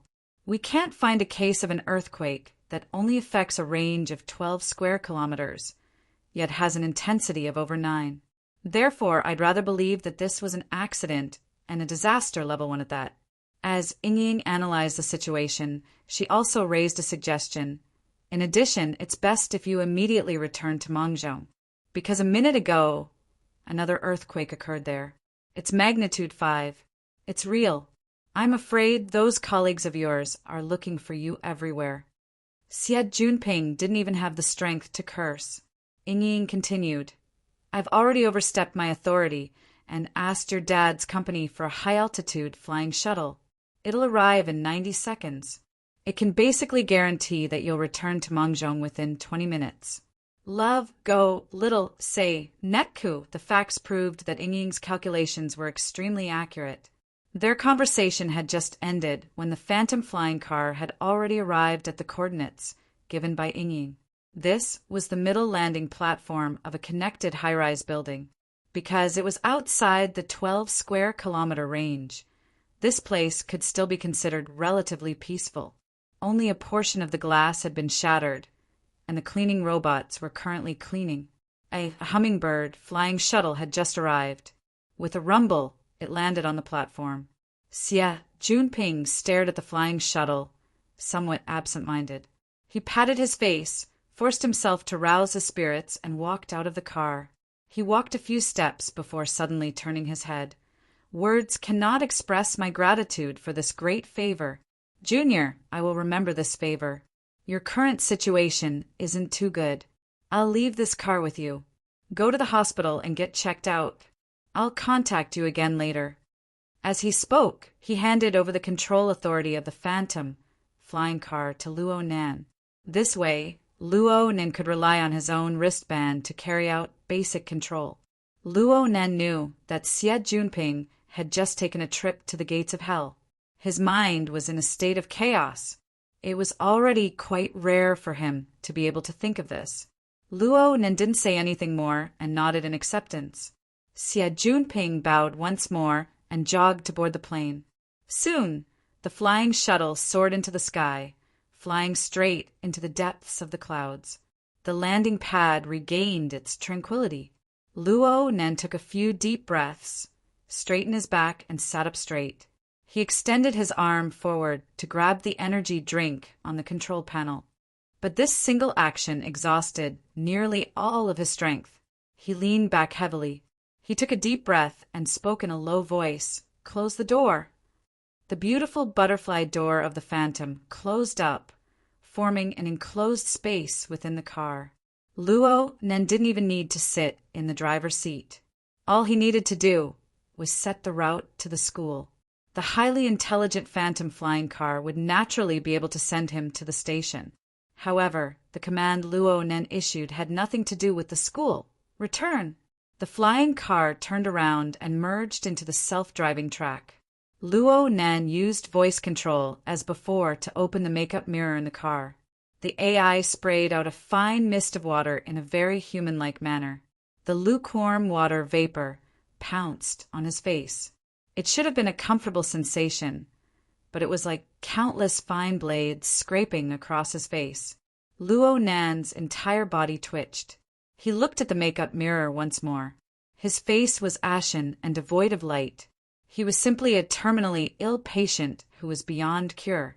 Luo Nan grinned and tried to unscrew the cap of the energy drink, but his fingers didn't have the strength. They were sore and painful. He failed 5 or 6 times before succeeding. He fished out a military energy bar from his pocket, tore open the packaging, and swallowed it down with the drink. His entire body shivered a few times, but a wave of warmth spread from his abdomen to his limbs and bones. The sympathetic and parasympathetic nerves interacted with each other as the external nutrients entered his body.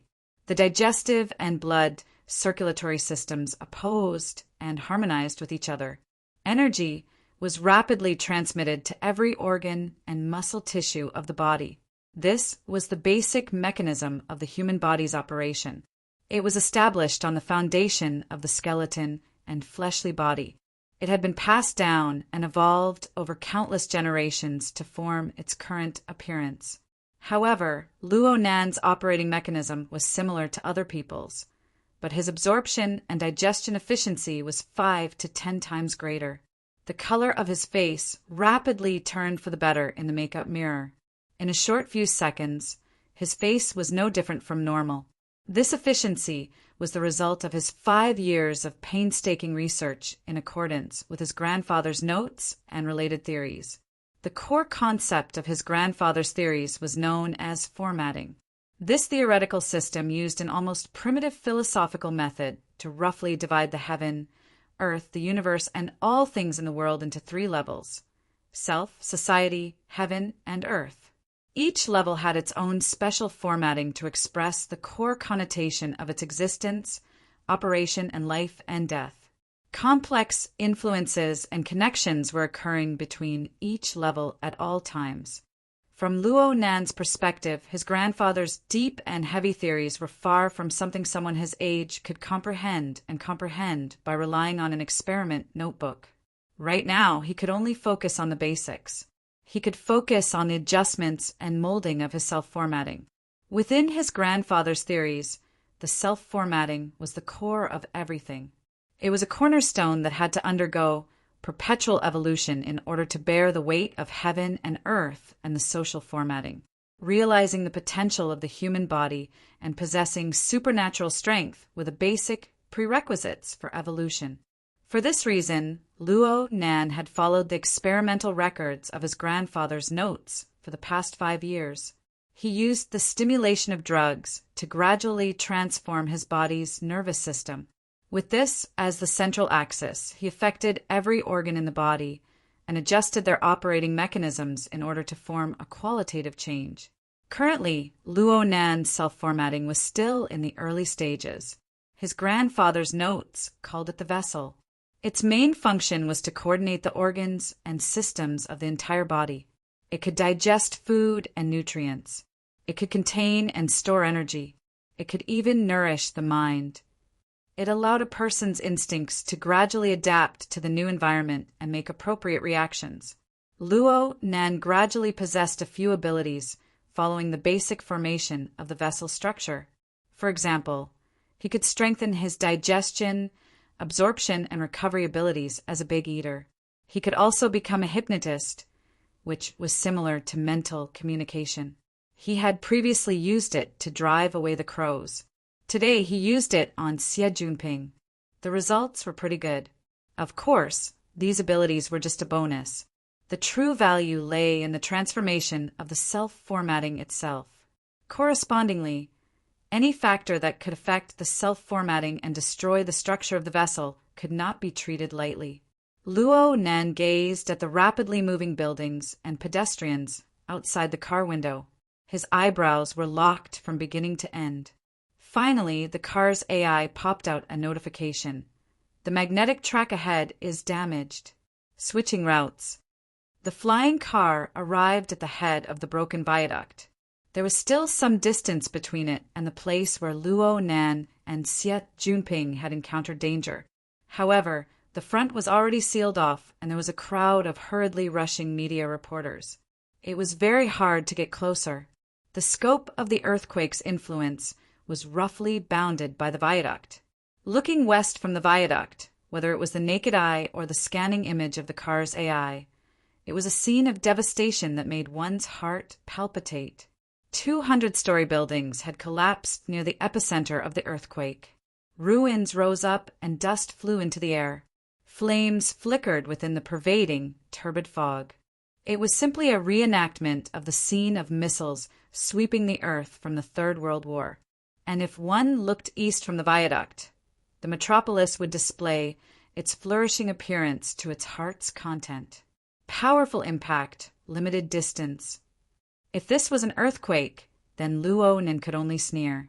His upper body straightened, and his gaze passed through the car window to cast at the ruins in the distance. Combined with the environment of the scene of the incident flashed back. He issued another command, bringing up the automatically recorded image of the car's AI. He had to praise the high end of the phantom flying car. Its full-angle high-definition recording method preserved the greatest amount of detail.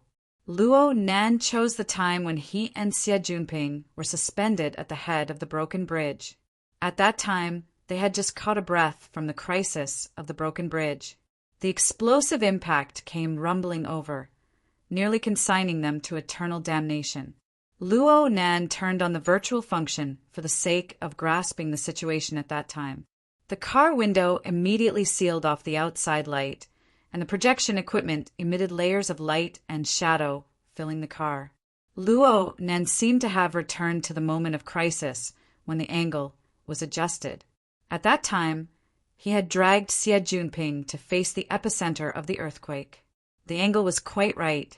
Flames erupted between the buildings when the explosive impact rang out, and the air rippled like water. Then it was like this.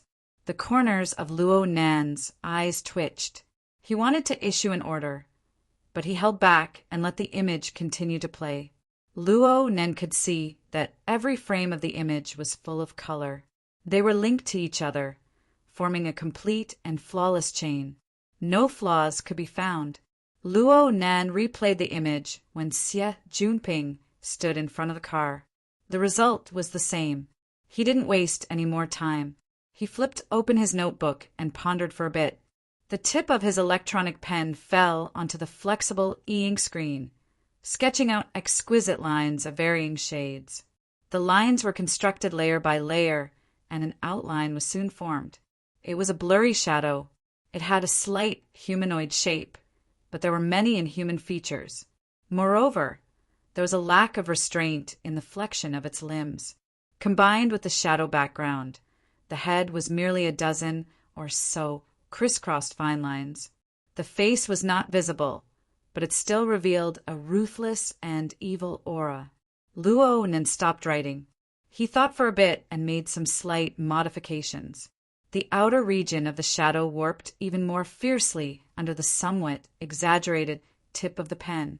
It was as if it was burning. In this way, it was simply like a demon from hell. Its body was wrapped in een flames and poisonous flames, and it descended upon the world once more. Luo Nan looked directly at the screen under the faint illumination of the light. His heart actually palpitated slightly. It was as if the burning wraith was about to jump out from the flexible e-ink screen in the next moment. Chapter 6. Genius 1. Second remember if you want to go. Sure, Net provides you with wonderful novels to read.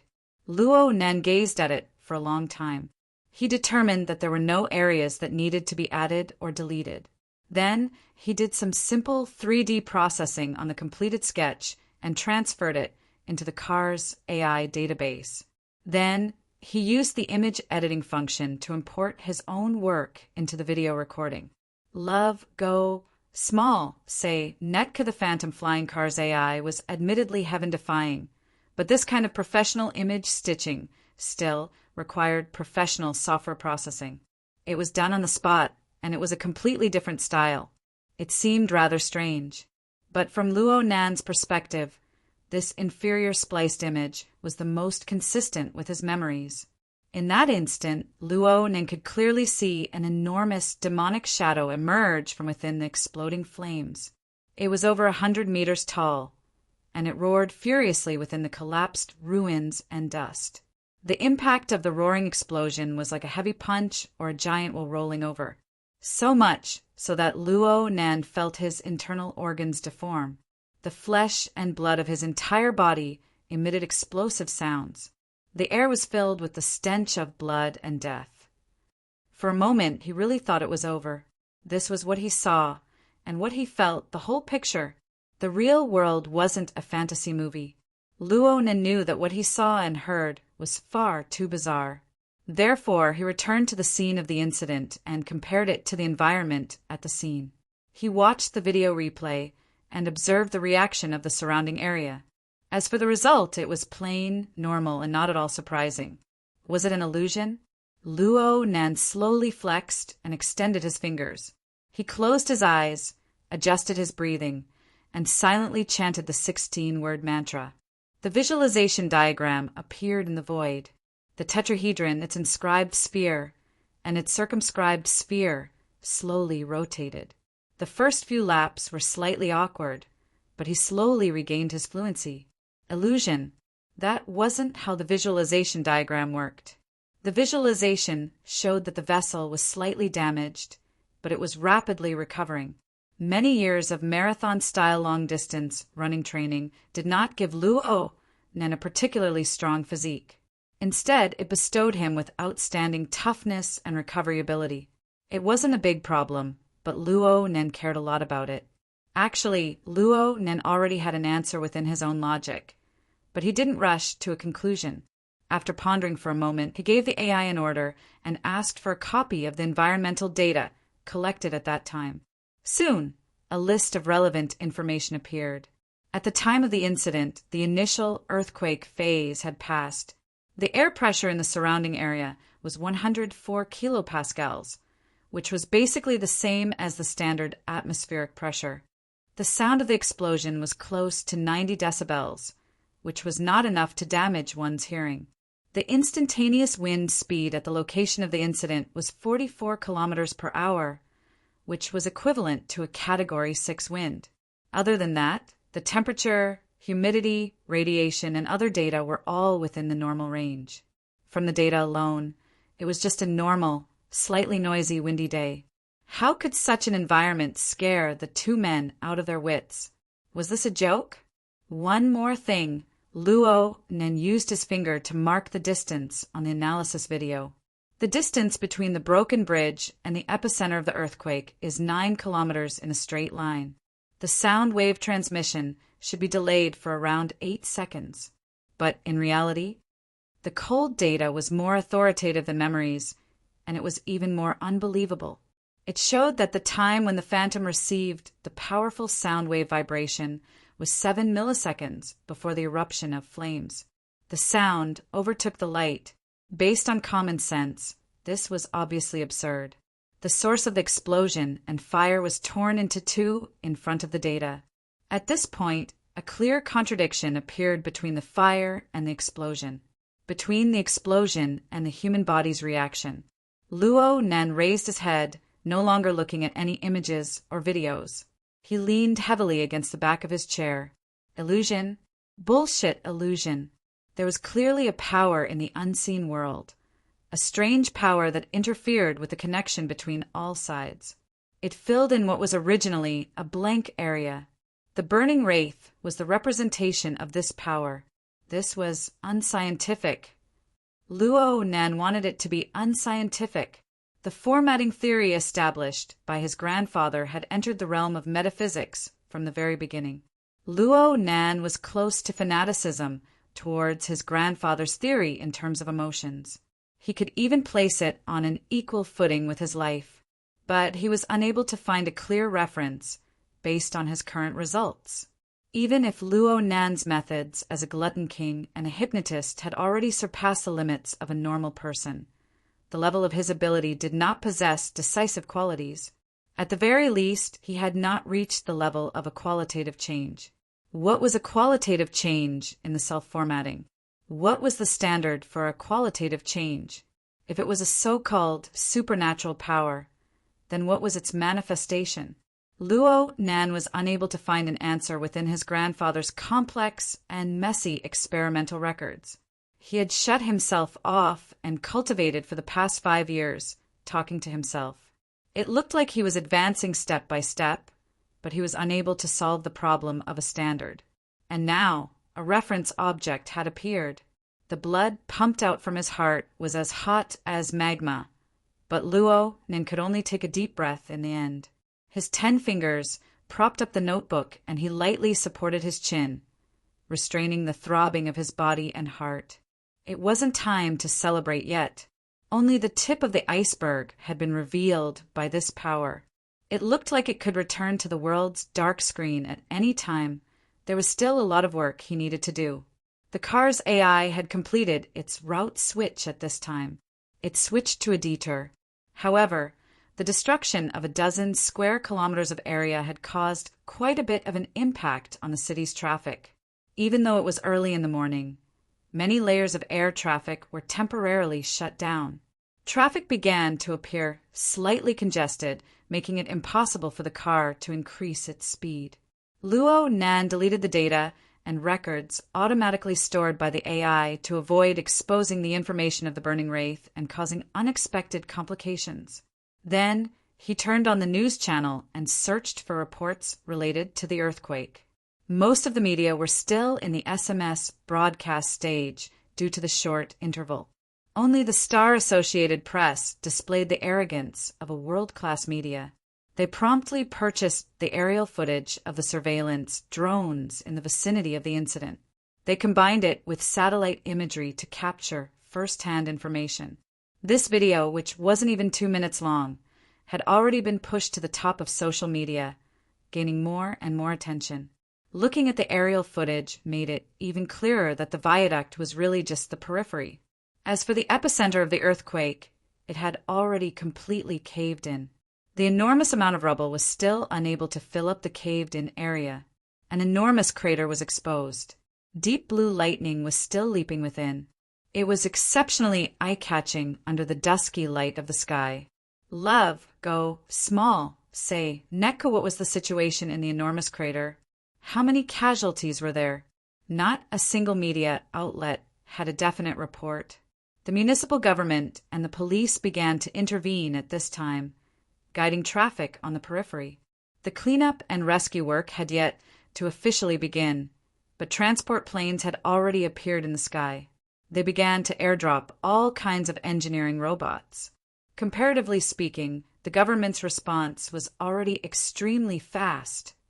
At the very least, it far exceeded their average level. The speed of the flying car grew slower and slower. The police conducted a few inspections of the passing cars as they guided the traffic. It was unknown what sort of standard this was, but it seemed to be a routine matter.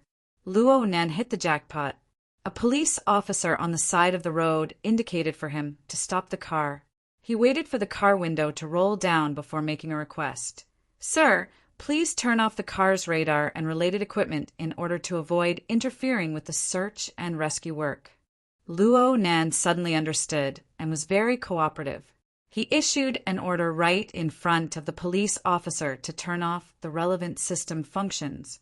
The police waved his hand to let him pass, but the temporary guide bar in front suddenly closed up just as the car began to move. The police caught up 2 steps and signaled for him to stop the car once more. However, this order wasn't just directed at Luo Nan. It included all the cars on the road. There was an impatient person who shouted loudly, "What's going on?" Temporary transfer of rescue equipment. The traffic near the scene is temporarily sealed. Please be patient, everyone. This police officer was around 40 years old. He looked to have a calm temperament and an amiable attitude. However, there really wasn't anyone who dared to explode in front of him. This was because this was a standard special anti-riot police. He wore a defensive combat suit, and with the support of his exoskeleton armor, he was over 2 meters tall. He had the back of a tiger and the waist of a bear. He was completely capable of lifting up a 1-ton flying car and throwing it across the road. Equipment. There had just been a wave of airdrops. If they were to come again, the area of the accident would probably not be able to be expanded. Luo Nan raised his head to look at the sky. The color of the sky was gradually brightening, and his field of vision expanded. There was indeed a medium-sized transport ship hovering in the air. It seemed to be from the military, but he didn't see any equipment being dropped down. The situation is currently changing. Within the news channel, the senior on-site reporter of the Star-Associated Press took a bird's-eye view of the area of the accident from a helicopter. He described the current situation. The surrounding congestion situation is getting more serious. There are more and more parked cars. And from the looks of things, the government and the police aren't putting their energy into clearing the traffic. On the contrary, the police's control measures are becoming stricter. The area of lockdown is constantly expanding. The car owners who are stuck on the road would certainly resonate with this report. Most of the surrounding roads had already been turned into parking lots. The positions of many cars hadn't changed at all for over 10 minutes. The special anti-riot police's inspections were even stricter. Some of the cars that had just been inspected had to be inspected again. Luo Nan was much calmer compared to the complaints of the other car owners. His current mission was to gather relevant information. Lingering around the area of the accident for a while was exactly what he wanted. He switched between several news channels in search of valuable information. At the same time, he cast his gaze towards the social media, the forums he frequented, and so on. He browsed the web as he watched the news. The car's AI, flexible e-ink screen, and even his wristband were all mobilized. He was extremely busy, but he didn't have any leads for the time being. Less than half an hour had passed since the incident, and the various media outlets hadn't produced any in-depth reports. The social media were mostly filled with rumors. It was far too difficult to sift out useful information from within. The information still needs to fly for a while. Luo Nan shook his head. His fingers swiped across the flexible screen, and he subconsciously clicked on a certain icon. The interface opened, revealing a familiar dark background and a sparse arrangement of stars. It was none other than the secret star forum that he logged in the most often. From Luo Nan's perspective, the secret star forum was a source of goods. For the sake of safety, he never spoke in the public forum. At most, he would browse a few topics that he was interested in. The niche professional forum was slow to react to breaking news, and it was very hard to form a heated discussion. There wasn't much meaning in gathering information here. He entered purely out of habit. The hot topic that was pushed to the main interface today didn't seem to have any news value. The title was Collective Nightmare, Psychic Wave Release. It was a typical style of the mystic arts. Luo Nan wasn't interested in this topic. Now that he had some free time, he pondered about sending a private message to the internal forum's moderator, attempting to unblock his account ahead of time. Luo Nan spent a few minutes choosing his words. When he exited the private message interface, he saw that the number of discussion pages for the hot topic had exploded by several times on the main page. The bright star effect had already been activated. The topic interface was pulled out, and it turned into a blazing star. And at this time, perhaps a moderator felt that the original title wasn't directional enough, so he made some changes. The title flashed, and it became Xia City's R&D District Earthquake Nightmare Discussion Thread. Open merge. Oh, Luo Nan was surprised, and he clicked on it in the first moment. The main post's content was very simple. According to the post owner, U-Spirit, he was a resident of Xia City who lived near the R&D district. He was sleeping when the earthquake occurred. He had a dream while he was half asleep. In the dream, his entire body was engulfed in flames. He heard a tremendous roar, and the shockwaves were like a giant wheel that crushed his entire body. It was like a ghost pressing down on him. It wouldn't have been a big deal if that was all. The key was that when U-Spirit woke up, his wife next to him woke up with a fright as well. The two of them actually had the same dream just now. Every detail was extremely similar.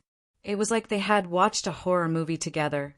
U-Spirit posted this experience on the forum. At first, no one paid attention to it. He himself didn't think much of it.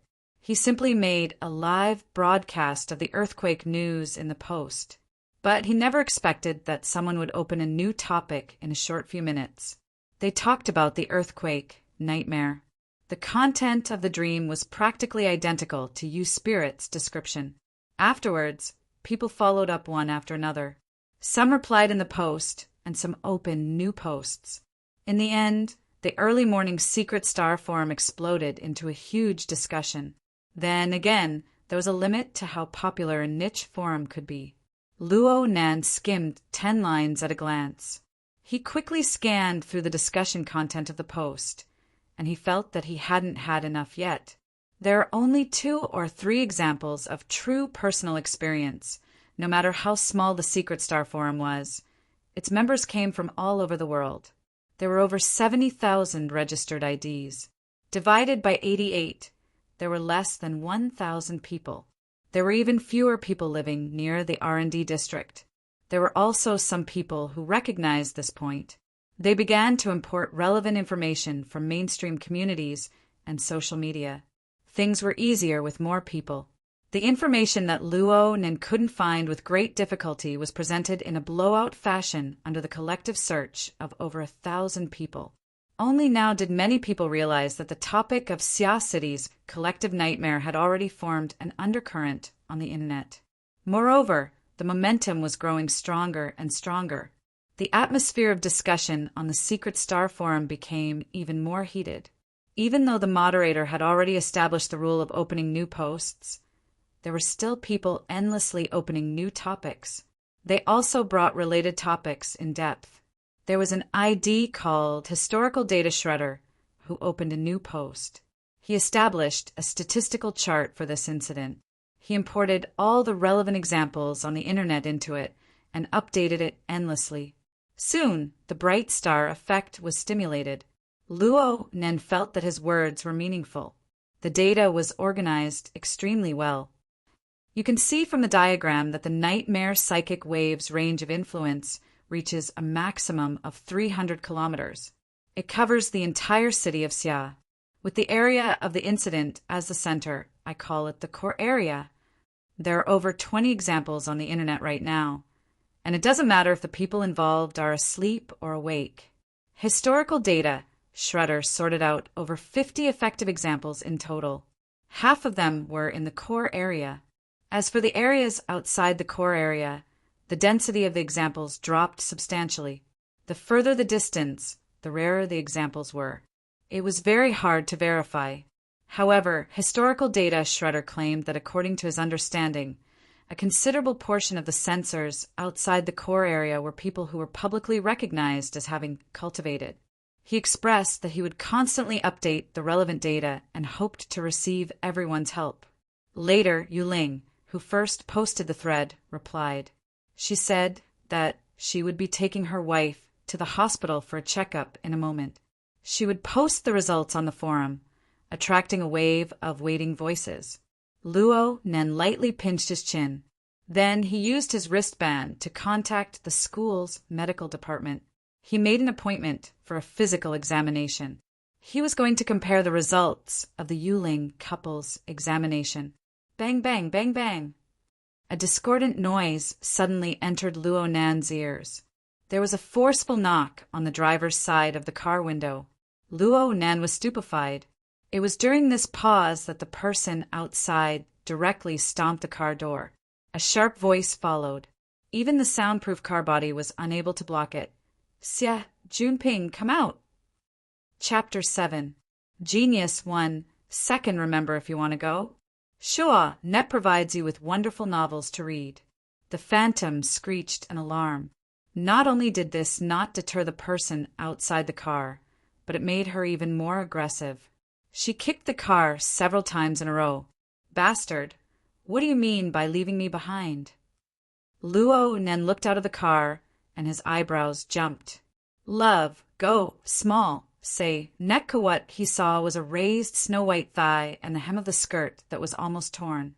His gaze moved upwards and swept across the face of the person who had just arrived. After a brief moment of recollection, he was able to identify the person. It was Longlegs. Okay, this woman was called Lianyu. She also participated in the club promotion event on the 24th.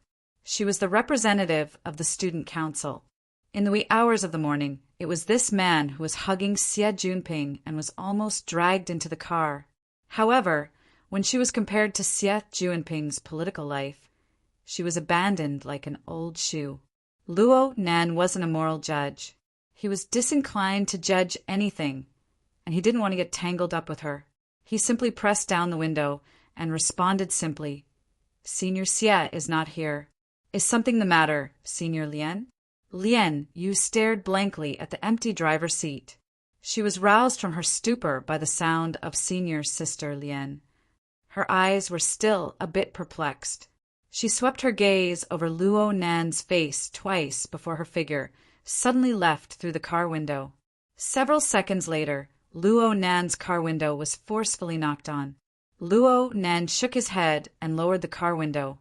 He never expected that in the next moment 2 hands with manicured nails would reach in and grab him by the collar. They used all their strength to drag him out of the car window. "Thief! Catch the thief!" Lien Yu's sharp voice traveled far on the road. The surrounding group of car owners had previously been filled with gossip because of the long-legged beauty angrily kicking a luxury car. Now that there was a show to watch, their hearts were itching like a cat, and they were all eager to take action. However, a group of young people who were still drunk were even more direct than them.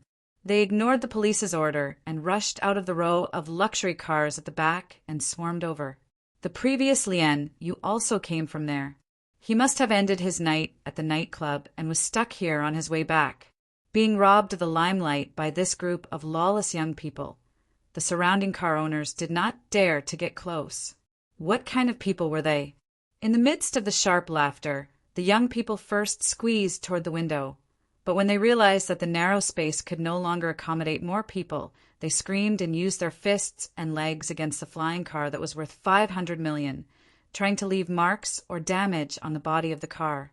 They did not care about the sharp alarm at all. Someone even used the hood of the car as a drum, creating a frenzied nightclub-style rhythm. Noisy, check the noise, sneak, catch the thief. Old Xie's tricks are not bad. He turned into a gigolo to scare me. Even the thief doesn't steal the car. It's shameful for old Xie to lose his car. Look, look, look. Is there anything in the trunk? In the chaos, someone really tried to open the trunk, but how could he open it? Instead, he was kicked in the butt by his companion and rolled under the car. The chaotic scene made the surrounding car owners dumbfounded. Though Luo Nan had been caught off guard by Lien Yu in the car at this time, his reactions were fast. He had just pulled up from the back of the chair when he grabbed onto Lien Yu's pulse, directly dispersing her energy. Lien Yu was in pain and lost her balance. She fell into the car, and the two's faces came close in an instant. Right now, Lien Yu still had her nightclub-style makeup on. Her facial features were all the more deep and three-dimensional, charming and seductive. Luo Nan's gaze passed through the highlighter powder, blush, and fake eyelashes. He saw the woman's swollen outline, as well as the densely interweaving heterochromatic veins in the depths of her eyes. Adding in the reaction of the muscles under his fingertips, he could confirm Lien Yu, as well as her group of crazy companions. Not only did they have a hangover, they had more or less taken drugs during the party. This didn't count for much in the circle of rich kids, but they had never thought about the trouble that could come from their unbridled display in public, especially when there was an experienced police officer in the vicinity. Forget it. Relying on this group of people to use their brains was giving them too much credit. Luo Nan absolutely didn't want to be implicated by this group of idiots. He pushed Lien Yu away, but before he could think of a way to handle this, the middle-aged police officer walked back while talking to someone. The gaze he cast over grew increasingly vigilant. He even placed his hand on the firing position of his weapon, and at this time, the car's AI emitted a warning sound once more. It was completely different from before. Attention. Receiving multiple methods of scanning. There is a risk of exposing your privacy. Activation recommended. The warning hadn't ended yet when a buzzing sound rang out. Dozens of small vigilante drones crossed over the congested car formation. They shuttled back and forth in the air above this area. An ice-cold, mechanical voice transmitted down. All non-police personnel on the road, immediately get down with your hands on your head. You have already violated the provisions of Article 16, Section 5 of the Emergency State of Public Order Law. You shall receive an inspection. I repeat, The group of youngsters stared blankly at the small drones fluttering in the air like bats. The clamorous and chaotic atmosphere immediately dissipated by a large half. However, not everyone was able to maintain a basic level of sobriety. There was a warrior who raised his middle finger towards the flock of bats in the sky. "Police dogs, get out of the way!" What responded to him was a throbbing electric flame. The warrior didn't even let out a grunt. His large face fell to the ground, emitting a muffled sound that caused people's hearts to tremble. The surroundings of the phantom flying car immediately emptied out. As long as they still had a brain, they immediately obediently got down on the ground with their hands on their heads. Even if there were a few who were numb, they were forcefully pulled down by their companions. There was no way to reason with the vigilante drones, right? Society had always been quite critical of AI police enforcement. They said that they had no sense of gravity and that it was easy to cause accidents. But when faced with a chaotic scene, the publicly accepted and most efficient method was still the drone cleansing. This method could eliminate human factors to the greatest extent and make it easier for all sides to explain. This group of well-trained, rich, second generations had long since understood that their special privileges would only be effective against living people. A wise man knew better than to fight when the odds were against him. At most, they would go to the police station. Otherwise, what was the point of raising a lawyer for? Outside the car window, Lien Yu was also lying on the ground. Luo Nen had obtained peace and quiet, but this kind of peace and quiet wasn't what he wanted. The middle-aged policeman arrived by the side of the car. The youngsters on the ground were all quite obedient. At most, they would carefully shift their positions, afraid that the heavy exoskeleton armor would step on their heads or something. However, there were some people who firmly remembered the policeman's face.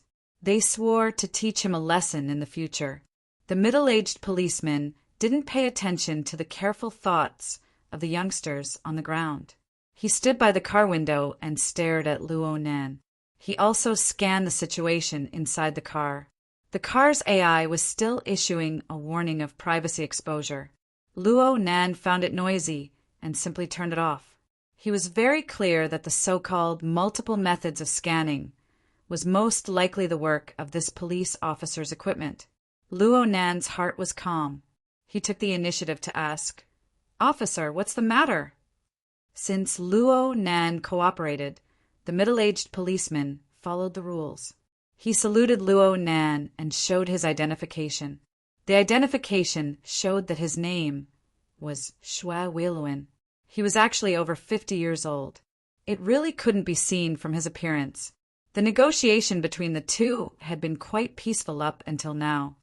But this kind of atmosphere immediately collapsed when Officer Shue requested Luo Nan to open the trunk. Officer Shue grabbed a translucent box from the trunk. He didn't say anything more to Luo Nan. He simply opened the box. His armored fingers displayed astonishing nimbleness. Soon, he saw the small sealed bottles within the box. He unscrewed one of the bottles and took out a capsule-shaped pill from within. He rubbed it lightly, and specks of white powder sprinkled out. The red light of Officer Shue's waist-mounted scanner flashed. He turned his head to stare at Luo Nan with an unfriendly expression. The corners of Luo Nan's eyes twitched. His many years of experimental experience made him especially sensitive to certain drugs. He instantly realized the troublesome situation before him. Xie Junping, this troublemaker. Another absurd thought immediately popped into his mind. Perhaps he could get a channel from Xie Junping in the future? Xie Junping sneezed again. The tip of his nose glowed red. He knew that this was certainly the result of the resentment virus from many people. He caught a cold and was badly battered. He brought it all on himself. It wasn't easy for him to settle things with Mangzhong for the time being. Then the unforeseen event in Xia City nearly scared him to the point of pissing his pants. There was still a bottle of True Fate in the car. How could he have forgotten? The one who informed Xie Junping of this news was none other than Miss Zhang Yinying of the hidden indigo firm. Right now, The two no longer needed to be sneaky. It was fine to directly engage in virtual communication. With the support of AR technology, it was as if the two were conversing face to face in a reception room. Xie Junping had always cursed Zhang Yingying as a telephone operator. She did the work of receiving and handling calls in the hidden Indigo firm. But he had to admit that this poison-tongued telephone operator was indeed a very eye-catching beauty.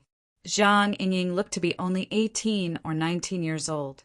Her medium short hair casually draped over her shoulders. Her facial features were bright and generous. She had a bit of a boy's aura, but her figure was not that of a boy's at all. It was already autumn. She wore a sleeveless camisole top. Her snow-white shoulders and neck were exposed. Two thin threads intersected above her steaming chest.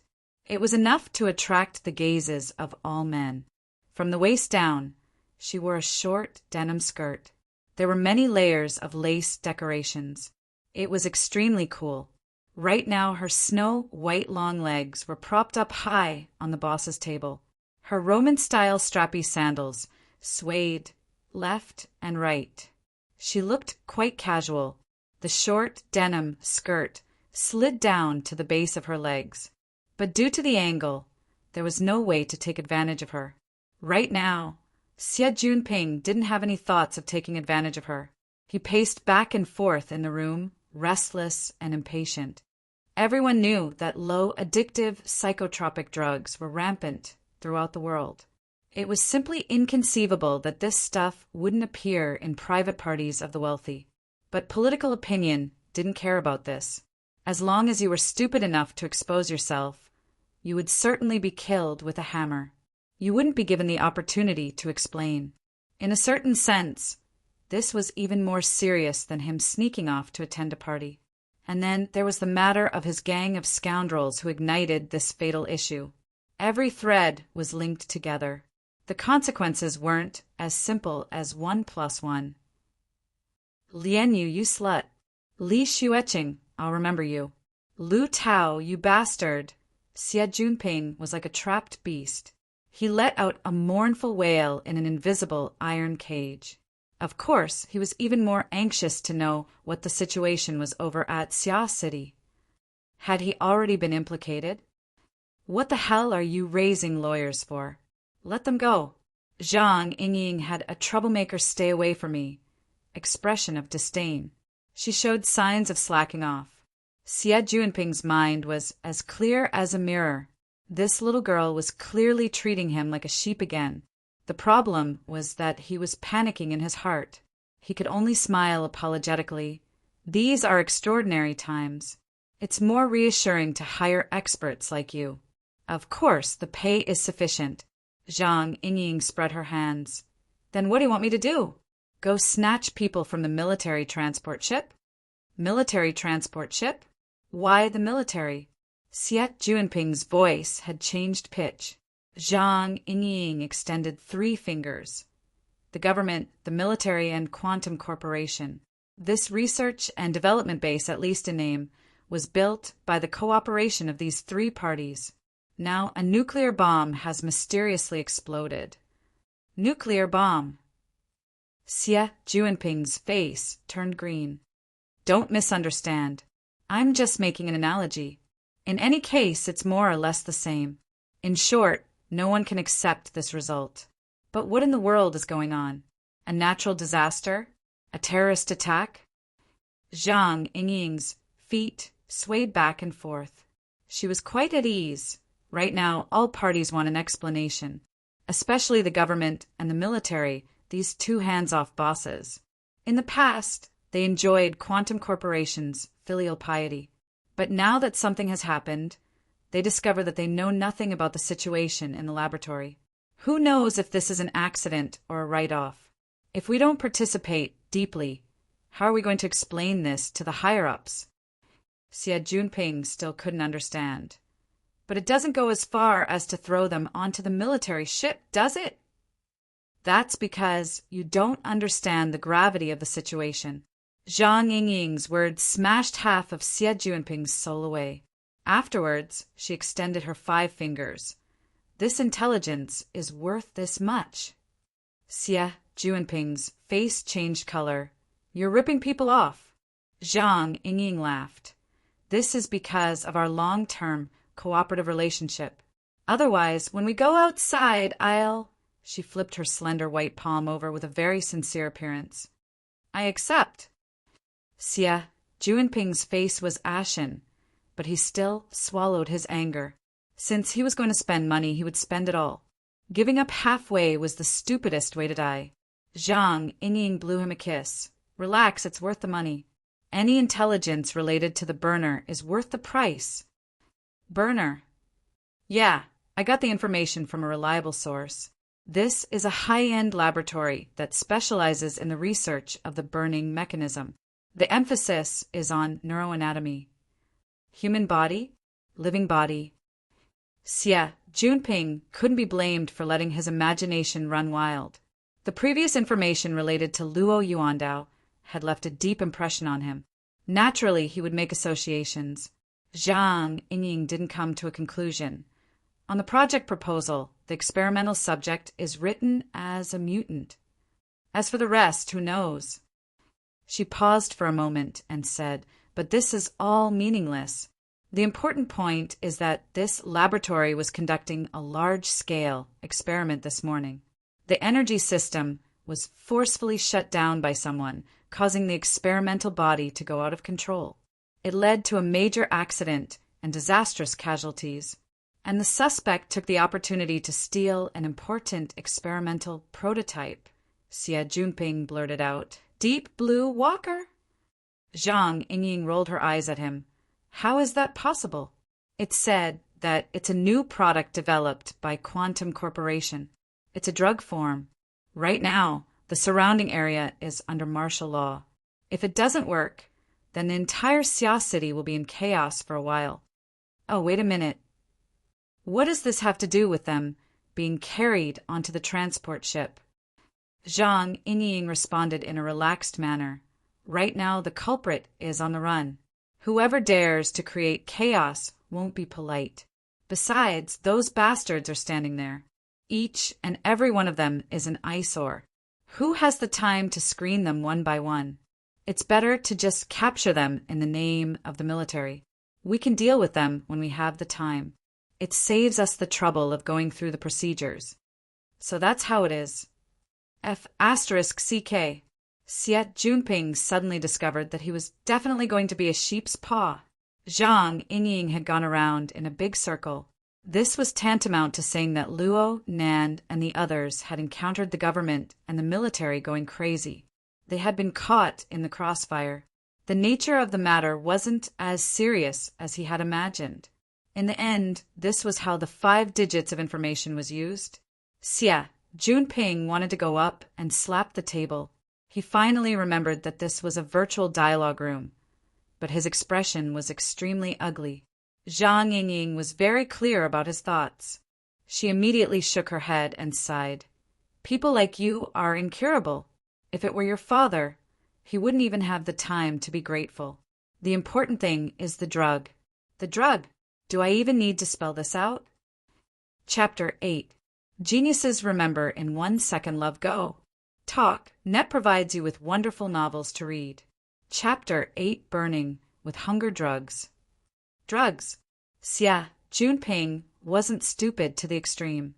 His mind came around, but his mood only worsened. Quantum Corporation didn't give people a way out. It must be known that the Xie family had a considerable amount of business in the field of the production and sale of cutting-edge drugs. But compared to Quantum Corporation, one of the world's top 3 giants in terms of market value, they were still lacking. Quantum Corporation rapidly rose to prominence after the war. At the beginning of the 90s, they proposed the concept of burners on the basis of archetype formatting theory. They single-handedly created the Deep Blue platform and introduced the Deep Blue Walkers. They changed the mode of war between humans and mutants, immediately reclaiming large amounts of traditional human territory. Just from this point alone, it could be said to be a great company that changed the world. Anyone with a discerning eye would know that Quantum Corporation appeared to be working on a weapons platform, but the nature of their research was in fact a major breakthrough in the life sciences. Their accumulation in related fields was absolutely one of the best in the world. Today, this giant of capital was finally extending its tentacles into the cutting-edge pharmaceutical field. The few pharmaceutical companies that the Xie family had a stake in were probably going to panic for a while. But upon careful thought, for any qualified capitalist, obtaining reliable information in advance was absolutely an astonishing amount of wealth. Zhang Yingying crossed her arms and sneered when she saw Xie Junping in a daze. "Sheep, is it worth it?" "It's worth it. It's absolutely worth it." Xie Junping's face had always been used to be sold. He laughed mischievously as he lightly slapped his own face. "Yingying, you owe me a great favor. I'll remember your kindness for the rest of my life." Zhang Yingying's small face was so tender that water could be squeezed out of it, but she was essentially invulnerable. She didn't even bat an eyelid. "Okay. This year's fees will increase by 50%, right? I'll thank you on behalf of the boss." "Love, go, little, say, netku." Xie Junping immediately became listless. He hastily messed up his words. "Oh, right. Does Quantum Corporation and Luonan have a grudge?" "That archetype formatting theory." Zhang Yingying responded lazily. No matter how wrong Yan Hong is academically, the results he sold to Quantum Corporation are already set in stone. The size of an individual is meaningless when compared to a financial group. Quantum Corporation won't care about these little ants. Don't scare yourself, okay? Xie Junping was not really concerned about this matter, but he thought of another problem. He hemmed and hawed for quite a while before finally opening his mouth. "Luo Nan has been brought onto the warship. Do you think he'll? If you're worried that I'll sell you out, just say so." Zhang Yingying sneered. "Although it's normal to sell you out, from the looks of it, there isn't any. According to reliable sources, he hasn't said a word since he was detained." "Really?" Xie Junping was a bit suspicious. Logically speaking, there was no need for Luo Nan to take the blame for him. Zhang Yingying shrugged. "You'll never know what's on the mind of a hero of darkness who wants to leave his name in history. For example, videos." "Video. That's right. Your 500 million renminbi phantom is recording the security footage automatically. Do you really think the police won't take it?" Ah. Only then did Xie Junping react, and his face paled. That. Zhang Yingying sighed. "By the time you react, the police's criminal record will have turned to dust. Relax, it's already been deleted." Xie Junping clasped his hands together and expressed his thanks over and over. "It's all thanks to your thorough consideration, Yingying. There's no need for me to take credit for someone else's work. This is yet another righteous act of the hero of darkness." Damn, benevolence. Xie Junping was truly shocked this time. The car was under his name, and this was an undeniable fact. As long as Luo Nan cooperated with the police and told the truth, and combined with the recorded video, it would be easy to remove suspicion. However, Luo Nan chose to delete the video and kept his mouth shut, giving Xie Junping leeway. This was a great favor. Xie Junping racked his brains, but he still couldn't understand how Luo Nan was able to do this. In the end, he could only sigh, "Benevolence! Benevolence is unparalleled." Though he said this, Xie Junping was pondering in this instant. Should he push the boat with the current and let the hero of darkness take the blame? Compensation could be discussed later, but after some thought, it didn't matter if his strength took the blame or if he framed Luo Nan. The middle operation would certainly increase, and the uncertainty would increase by a large margin. In the end, the phantom flying car was under his name. It would be hard for him to wash himself clean no matter what. Also, when he thought of Luo Nan and those bewitching pupils, Xie Junping felt an indescribable chill in his heart. He wasn't sure of the bottom line. Yingying, say it. What? Are you thinking of something crooked? No, Nothing of the sort. Xie Junping thought for a bit. It really wasn't good to say those words, so he simply stomped his foot heavily. Forget it, forget it. Luo Nen had already gone this far. He couldn't be a coward. He would first fish the person out before anything else. Yep, before this, let the hero of darkness continue to be benevolent. Luo Nan, who was unparalleled in benevolence, was sitting by himself in a corner right now. His back and his body were covered with ice-cold metal plates. There weren't any markings on all four sides. The rough, cold, and hard characteristic of a warship stuck in his mind. Luo Nen quickly digested the mental foreign object, but it wasn't so easy for the others in the same cabin. Each and every one of them had restless appearances. No one would have thought that what was supposed to be a very normal public security incident would actually result in them being brought to a military ship and placed in confinement. In the beginning, this group of rich kids clamored about going through the procedures and hiring a lawyer, but not even a reply was heard after an hour had passed. There were only ice-cold combat robots guarding the outside of the sealed cabin. The bulky anti-riot guns looked panicky. In the end, the dozen or so people could only stare at each other and gradually calm down. Luo Nan's head hung low. His breathing was faintly discernible. It was 8:00 in the morning right now. Normally, Luo Nan would already be in the classroom waiting for class to start at this time, and he would certainly have eaten at least 5 portions of breakfast by now. The cost of maintaining the structure of the vessel wasn't cheap. It required a considerable amount of energy. Right now, Luo Nan could only eat.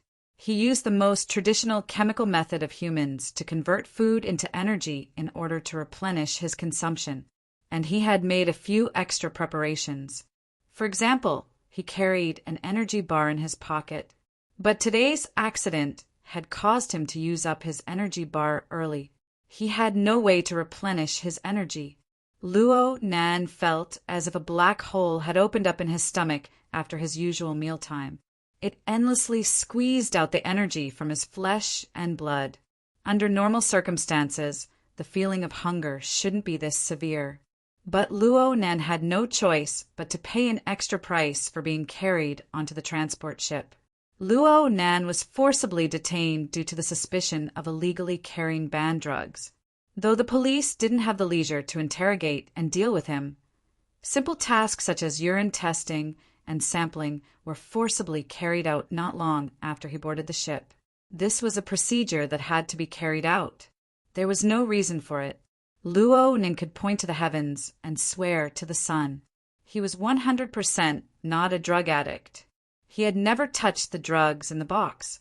He was 100% not a member of Xie Junping's gang of scoundrels. But the problem was that he had injected an entire tube of drugs before leaving the house this morning. The ratio of banned ingredients was absolutely off the charts. Perhaps the amount of banned ingredients in the bodies of all the people present wouldn't even be a fraction of what he had. According to this logic, Luo Nan would really be like yellow mud falling into his pants. He wouldn't be able to explain himself no matter how hard he tried. Because of this, Luo Nan deliberately activated his Appetite King skill the moment the incident occurred. He sped up his body's metabolism with all his might. Time sped up for Luo Nan. Chapter 9. A genius in 1 second remembers love? Speak. Net provides you with wonderful novels to read. Most of the sensitive psychotropic drug ingredients that the police were concerned about had a natural metabolism time of 5 to 10 days. Luo Nan had completed this metabolism process in a short half an hour from the time he was arrested to the time he boarded the ship. Plus, he had to pay attention to the digestion of sensitive ingredients when he concocted the drug. Luo Nan only did a small control of his urinary system when he took samples. A normal urine test could be ignored.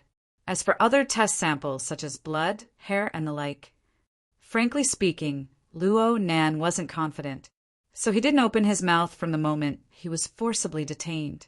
He didn't have the slightest intention of dragging Xie Junping into this. Not to mention that it was meaningless, he still needed to rely on that fellow to help him escape. There was more or less a price to pay for choosing this path. Luo Nan's metabolism sped up and his internal organs consumed large amounts of energy. This short hour was equivalent to Luo Nan fasting for over a week. His body fat consumption and muscle decomposition accelerated in order to ensure the supply of nutrients to his brain and nerve center. His neurons were excited and inhibited repeatedly, causing Luo Nan to feel terrible right now. Pain, numbness, and slight hallucinations endlessly assaulted his senses. Luo Nan sat motionless on the ice-cold deck of the ship. Actually, every muscle in his body was suffering. They were all twitching subtly. This was the sign of a functional disorder in his nervous system.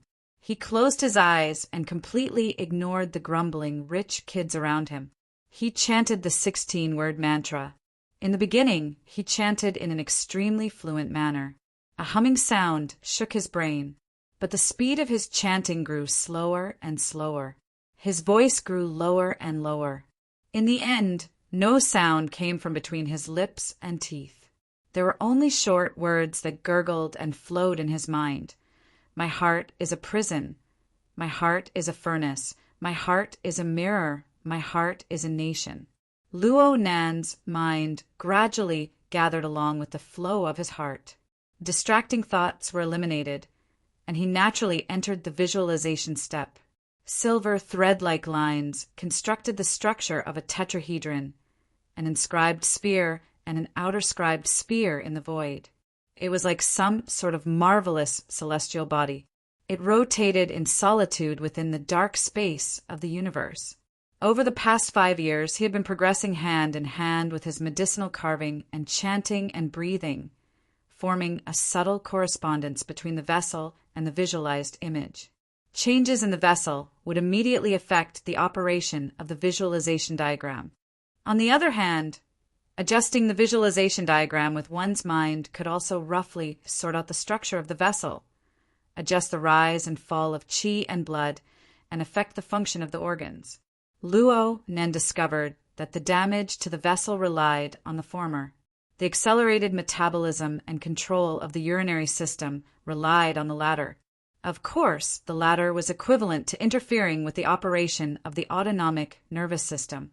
It was an act that went against the natural physiology, and the price to pay was to suffer a backlash. Just like at this moment, there were some problems with the operating rhythm of the visualization diagram. Luo Nan had spent half an hour to accelerate his metabolism. Now he needed at least 3 times the amount of time to recover.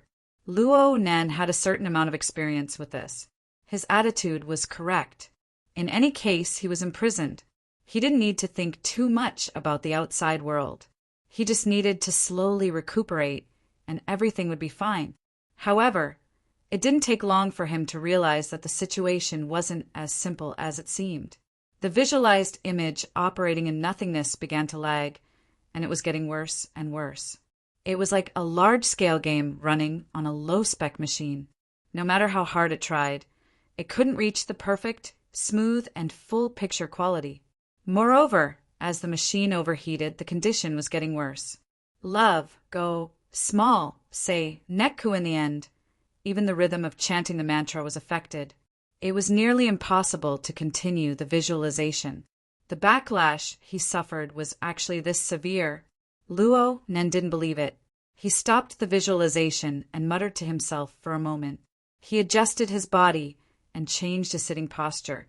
Luo Nan sat cross-legged, just like a monk or a Taoist who meditated in ancient times. His entire body was firmly fixed on the deck. From the top of his head to the 2 sides, his shoulders, his elbows, and his knees formed 2 perfectly straight diagonal lines. They then connected to the ground, forming a solid pyramid. This pyramid sitting posture was a visualization technique his grandfather had taught him in his early years. It was the visualization diagram on the title page of the notebook. The pyramid-shaped tetrahedron was like the boundary of a limb.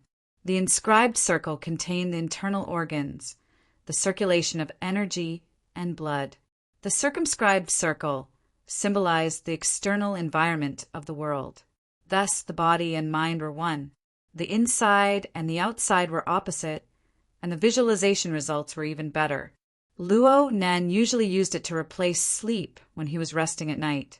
Now he used it to strengthen the visualization results. He once again silently chanted the mantra and entered a meditative state, smoothly starting the visualization. The silver threads constructed a complete diagram structure, and it began to slowly rotate. At this very moment, Luo Nen wasn't a spectator, but a participant. The boundary between him and the visualization diagram began to blur as he chanted the mantra. It was as if he had arrived in the boundless darkness. He had transformed into a towering pyramid that rotated in the void. In his daze, he felt that he wasn't moving at all. What moved was the squirming internal organs of his flesh and blood. What moved was the seemingly dark nothingness of the outside world. Between movement and motionlessness, the elements of harmony and disharmony were peeled off layer by layer and exposed. What the hell is this? There was clearly a power within the surrounding nothingness and darkness. Its volume wasn't large, but it was very solid. It was like a hand hidden within the darkness. It was always trying to pull the visualization diagram and disturb its stability and balance. Luo Nen tried to grab this hand, but he was completely unable to make sense of the form of existence that was opposite him. His senses grew clearer and clearer, but he was unable to touch it no matter how hard he tried.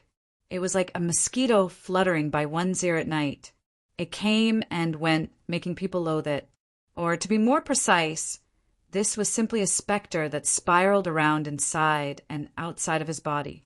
It wantonly devoured the essence of his flesh and blood, leaving him helpless. Stutter?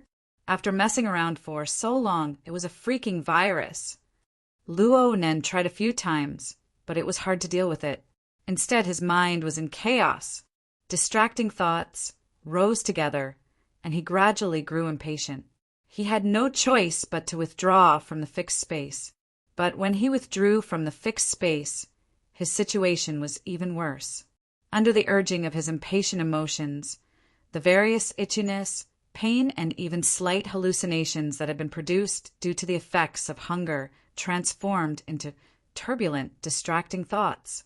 They leaped up from his mind and brazenly counterattacked. He had the momentum to sit on the throne once more. Or it could be said that it was more like a ball of poisonous fire that rolled within his internal organs. Luo Nan's lips and teeth squirmed slightly. What came out was no longer the 16-word mantra. Instead, it was simple and illogical vulgar words. His current state was very bad. He knew it was bad, but he was unable to control it. It was without a doubt that he was in an even worse state.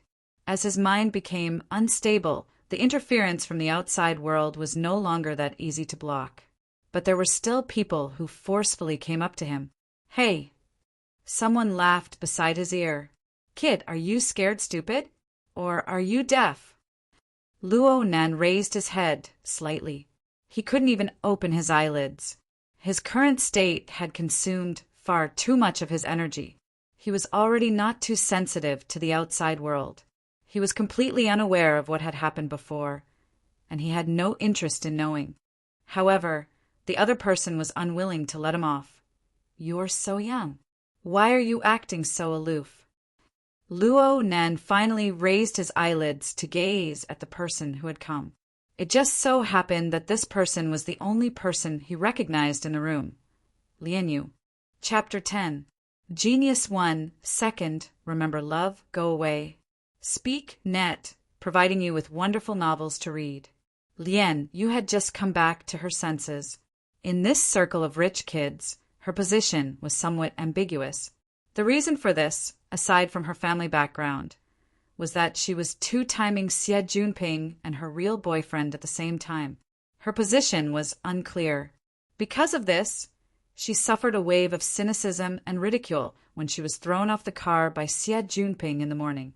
It could be said that she was mad with anger. Plus, she had a hangover and other problems. Luo Nen had become a target to vent his anger on the road, causing this incident. Lian Yu's thoughts underwent a subtle change after she calmed down in the detention room. Her anger towards Xie Junping didn't lessen in the slightest, but she had a new plan for Luo Nan. She had been observing Luo Nan all this time. The vast majority of the people in the cramped and noisy detention room were either depressed or noisy. They were full of negative energy from head to toe. Only Luo Nan, this big boy who looked to be the youngest, sat quietly in the corner from beginning to end. Aside from changing into a strange sitting posture once, there was practically no movement from him. The shadow in the corner gently covered Luo Nan's body, blurring his silhouette and many details. But looking at it as a whole, it was fully coordinated.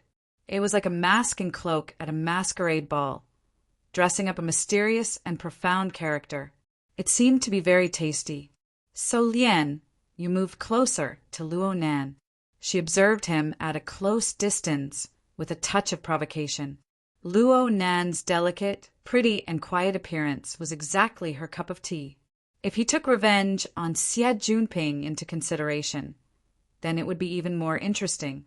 Of course, before this, she first needed to figure out the relationship between Luo Nan and Xie Junping. She needed to figure out why Xie Junping was burning with impatience in the morning and why this little fellow came up when he turned around. Lian Yu's thoughts couldn't be hidden from others. Someone laughed weirdly to the side. Lian Jiu, he's a vegetarian. You guys can't get together. Vegetarian is also very refreshing.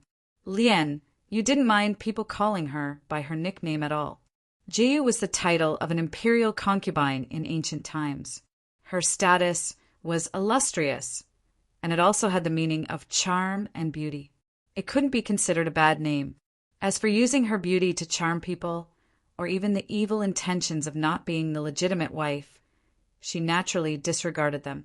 Lian Yu herself indeed had a heroic spirit that didn't care about meat or vegetables, and she even had the capital to do so. Her well-defined facial features gave her a bit of a mixed-race look. What was really against the rules was her voluptuous and tall figure. She even purposely wore a burgundy tight-fitting short skirt that accentuated her seductive body parts, while also showing off her slender waist and long legs to maximize her charm. Now, in order to keep warm, she borrowed a man's outer robe and put it on. But when she spoke, she habitually gestured with her hands, and the front of the robe opened naturally. Her unbridled, snow-white skin and the shadow of her coy figure formed a first-class natural composition. It could simply suck in the eyes of the surrounding men. However, all Luo Nan felt was irritation and pain. Lian Yu's attitude towards Luo Nan had completely changed. She wanted to amuse him a bit. She giggled as she went to pat Luo Nan's shoulder as she spoke. She really didn't use much strength in her slap, but Luo Nan had already returned to the state he was in when he and Xie Junping had just parted ways. His face hurt from the mist. This slap was simply like an axe chopping down on his shoulder. In an instant, his entire arm and half of his shoulder didn't seem to be his anymore. Luo Nan's entire face twitched, but Lian Yu only thought that he was nervous. She placed her hand on Luo Nan's shoulder and didn't let go. She borrowed a bit of strength and seductively bent down. We're all fellow inmates who have gone through trials and tribulations together. Aren't you going to introduce yourself? Any other man would enjoy this kind of benefit, but the current Luo Nan just wanted to smash a fist into her face. It hurts. It really hurts. Luo Nan felt as if a fire was burning in his heart. In reality, he had already clenched his fists tightly, but his remaining reason told him that there wasn't any deep hatred or hatred involved. It was just the habitual hunting of a carnivorous woman. That's all. Luo Nan tried to use this to disperse his energy and return to his normal state. He used as flat a tone as possible to reply, Acumen College, 10th grade, Luo Nan. Huh, it really is my junior, and it's a little fresh meat. Lian Yu was a bit pleasantly surprised. Right now, she found Luo Nan more and more pleasing to the eye. His delicate and tender face paired with a cool expression. Yep, and that serious posture of meditation. She couldn't tell if he was angry or shy, but he really was very cute. She couldn't help but want to tease him a bit more deeply. She reached out her hand to touch Luo Nan's face. Her attitude was too obvious, and this insane benefit release aroused the jealousy of some people. Suddenly a hand reached over and grabbed Luo Nan's cheeks in a single step. The person was also laughing and giggling, but his fingertips exerted force, directly squeezing Luo Nan's face until it deformed. Fresh meat? Fresh? Luo Nan's heart thumped. His brain didn't work. He completely relied on his body's instincts to forcefully wave his hand and slap away this person's dirty hand. The intense emotions contained in this action were undoubtedly an intense stimulation to this group of alcoholics and drug addicts. The person who reached out his hand was already in a bad mood. He took advantage of the situation to kick over. "Motherfucker, you're being cocky." This kick fiercely stomped onto Luo Nan's shoulder with enormous strength. Luo Nan's body leaned to the side, and even Lian Yu was pulled askew. The notebook on Luo Nan's knee slipped down amidst the chaos and was swept away by Lian Yu, who had lost her balance. She slid 2 to 3 meters away. Lian Yu was wearing 10-centimeter high heels. She nearly sprained her ankle in her fluster. She only didn't fall to the ground because she was supporting Luo Nan. She felt that she was in a sorry state, and the anger in her heart suddenly rose. "Li Xueqing, what the hell are you doing?" In the end, an even louder voice roared back, "What the hell am I doing?" Lian Yu was like a cat whose tail had been stepped on.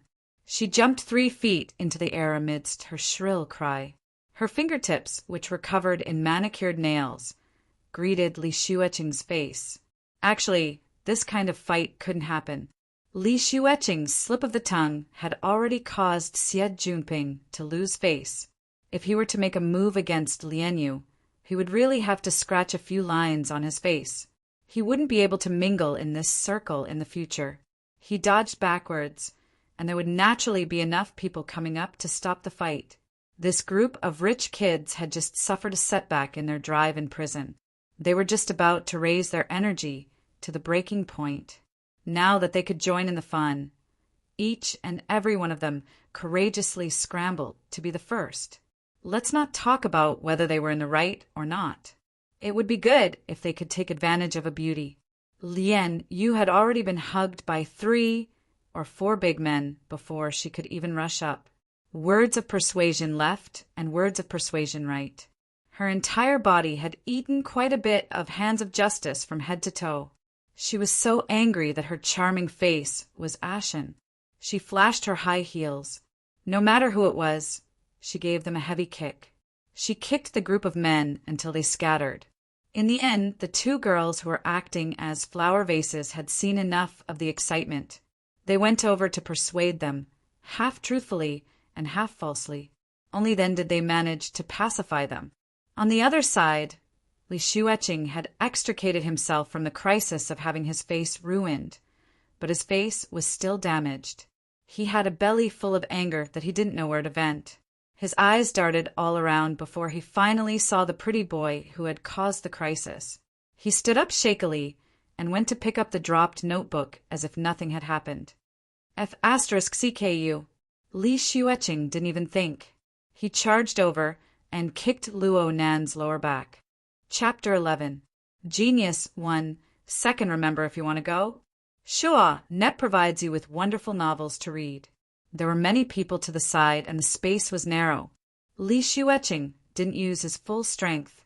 He only kicked Luo Nan to stagger, but Li Xueqing himself nearly slipped and fell. Love, go, small, say. Nekkahi had finally regained his balance and was about to rush forward again. Luo Nan suddenly turned around at this time. Strangely enough, when their eyes met, Li Xueqing felt an inexplicable panic in his heart and unconsciously stopped walking. Lian Yu had already calmed down. Li Xueqing's actions had attracted everyone's attention. Li Xueqing's actions were obviously inappropriate, but Luo Nan wasn't a person of the circle. This group of rich kids had no obligation to mediate. Not to mention that there were quite a number of people who were still brooding over the can of destiny in the phantom flying car. Even if there was a 9% chance that Xie Jinping was the culprit, as long as there was a 1 in 1,000 or 1 in 10,000 chance, they would be able to shift their resentment onto Luo Nan. Everyone looked on with cold eyes. Lian Yu, on the other hand, felt the attitude of the group of scoundrels in the circle. It was not good for her to step forward and intervene. With an ashen face, she angrily stood at the side. Of course, Li Xueqing knew the attitude of his companions. He really did have the heart to go up again.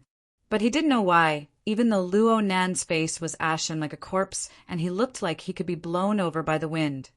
Li Xueqing was unable to take a single step when he looked directly into Luo Nan's eyes.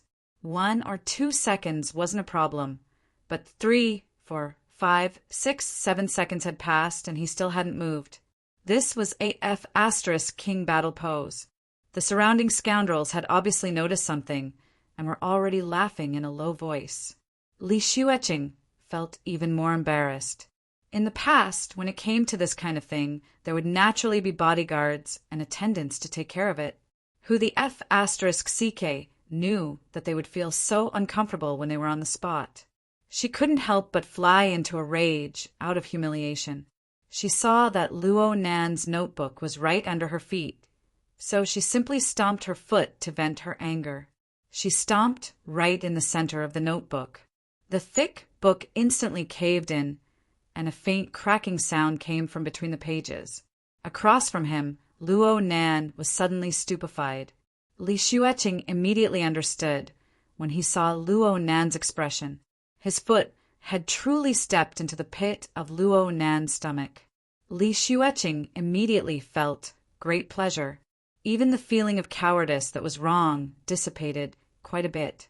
He added more force to his feet, and his heel made a good circle on the notebook. At the same time, he drew out his voice, rising and falling rhythmically like an aria. I'm sorry. Li Xueqing's actions were actually very tasteless and degrading.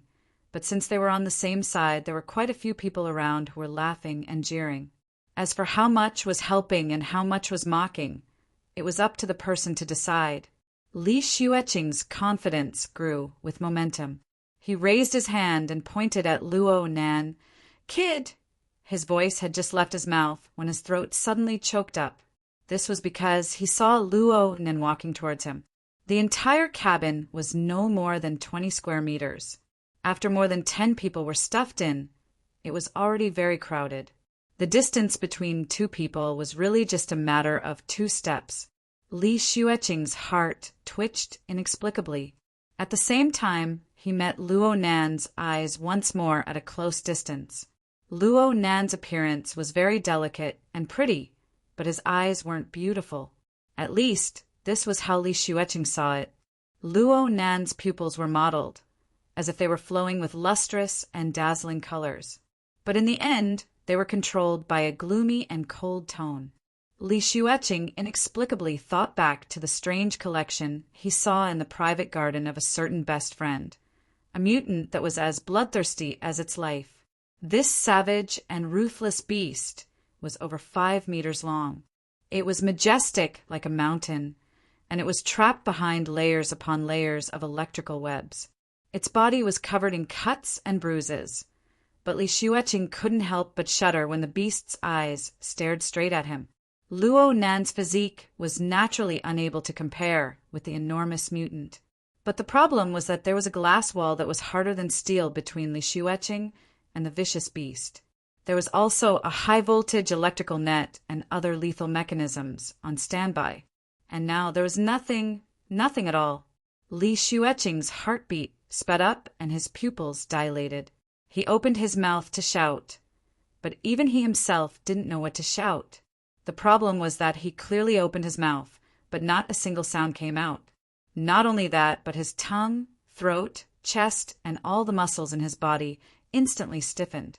He felt like he was trapped in a nightmare. His consciousness was clear, but he couldn't get out no matter what. He could only watch helplessly as Luo Nan walked forward.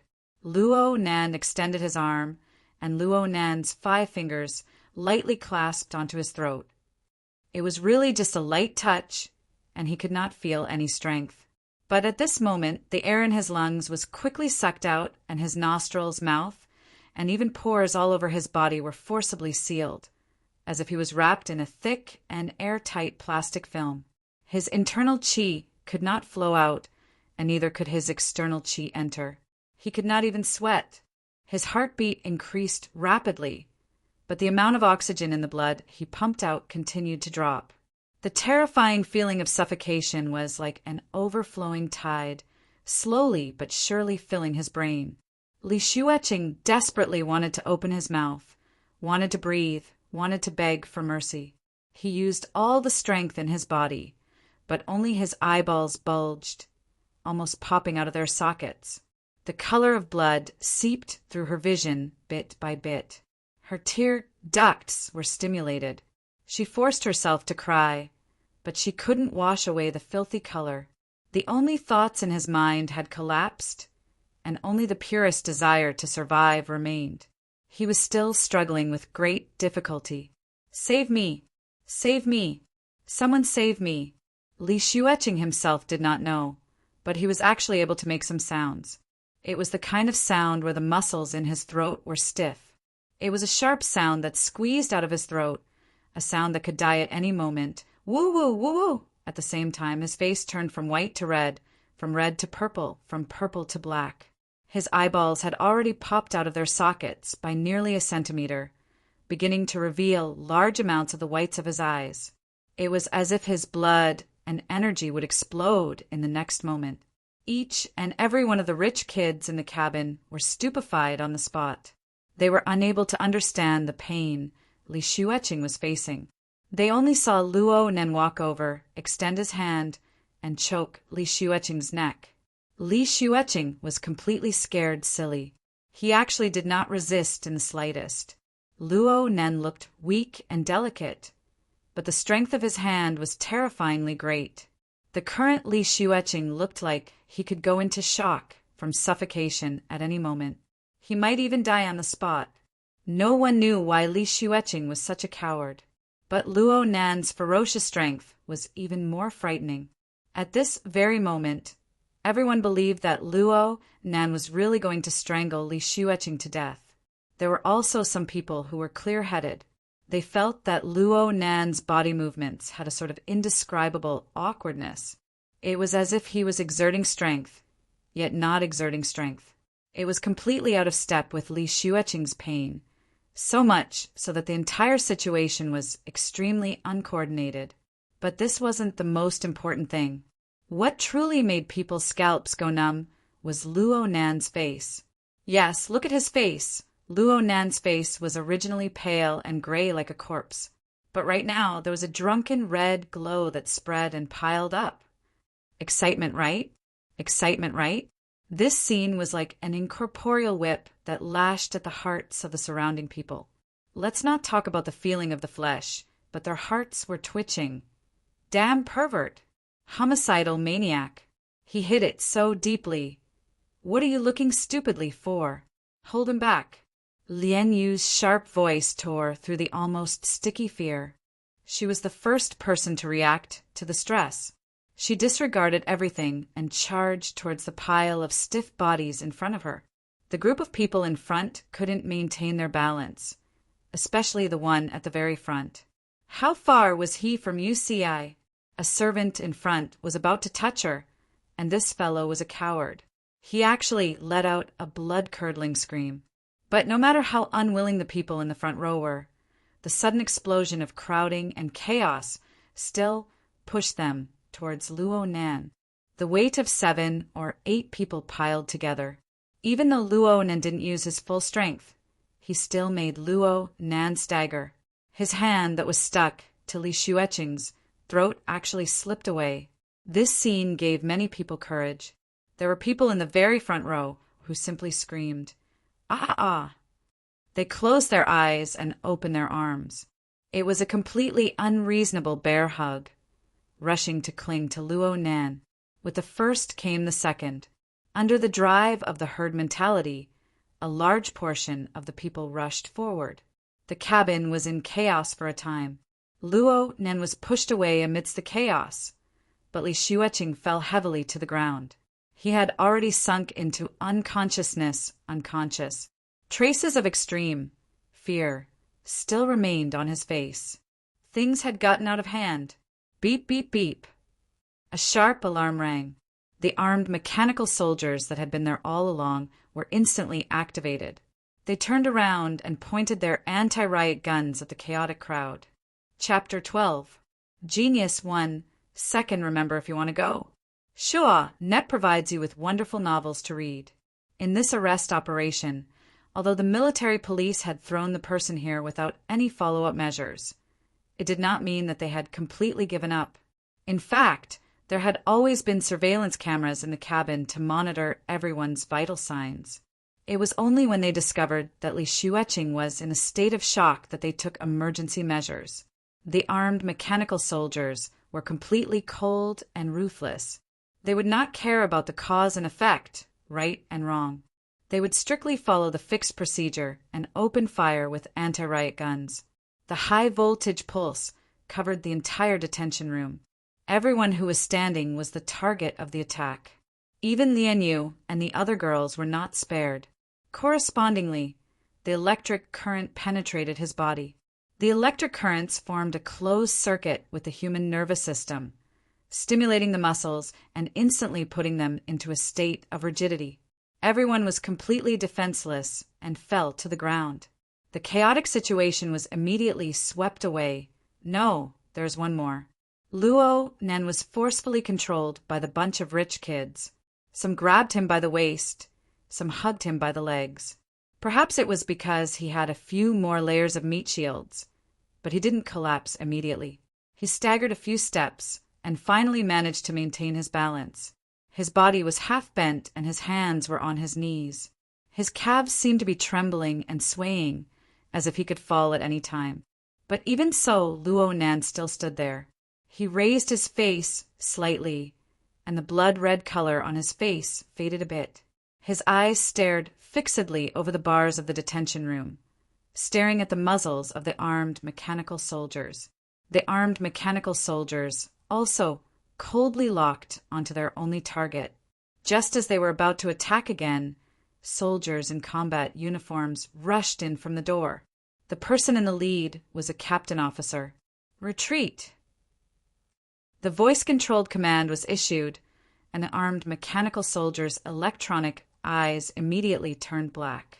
Love, go small, say, Netka. The captain's gaze swept across the room, and he said sternly, Everyone get on the floor and put your hands behind your head. He didn't say what the consequences would be if he didn't do it, but no one wanted to test the law. Even though the numbness had not completely passed, the group of people were still correcting their postures, each of them more obedient than a lamb. Lian Yu sneakily raised her head and cast her gaze towards Luo Nan. There should be many people like her who strongly felt that this sinister and ruthless pervert was stubborn to the end and wouldn't obey the captain's orders. But reality left them completely flabbergasted. Luo Nan crawled down slowly and with great difficulty, but he was extremely obedient. His hands crossed and held the back of his head. Since Luo Nan had moved a few steps before, he was a bit closer to Lian Yu's position. From Lian Yu's angle, she just happened to see Luo Nan's face. He seems to be trembling. It can't be that he only understands fear now, right? Before he could finish his thought, he heard a faint buzzing sound. It sounded like a bee flapping its wings, carrying a faint rhythm. The source of the voice was none other than Luo Nan. Only now did Lian Yu discover that although Luo Nan was lying on the ground, his posture was a bit different from the others. He rested his chin on the ground and looked straight ahead. His lips moved slightly, and a strange sound came from them. It looked like a wasp with a broken wing, struggling on the ground. Could it be that this fellow had gone mad? Lian Yu shuddered and secretly clenched her teeth. She cursed a certain someone who was hundreds of kilometers away. Xie Junping, you bastard. Just what kind of people do you know? Xie Junping certainly wouldn't reply, but the military quickly made a judgment.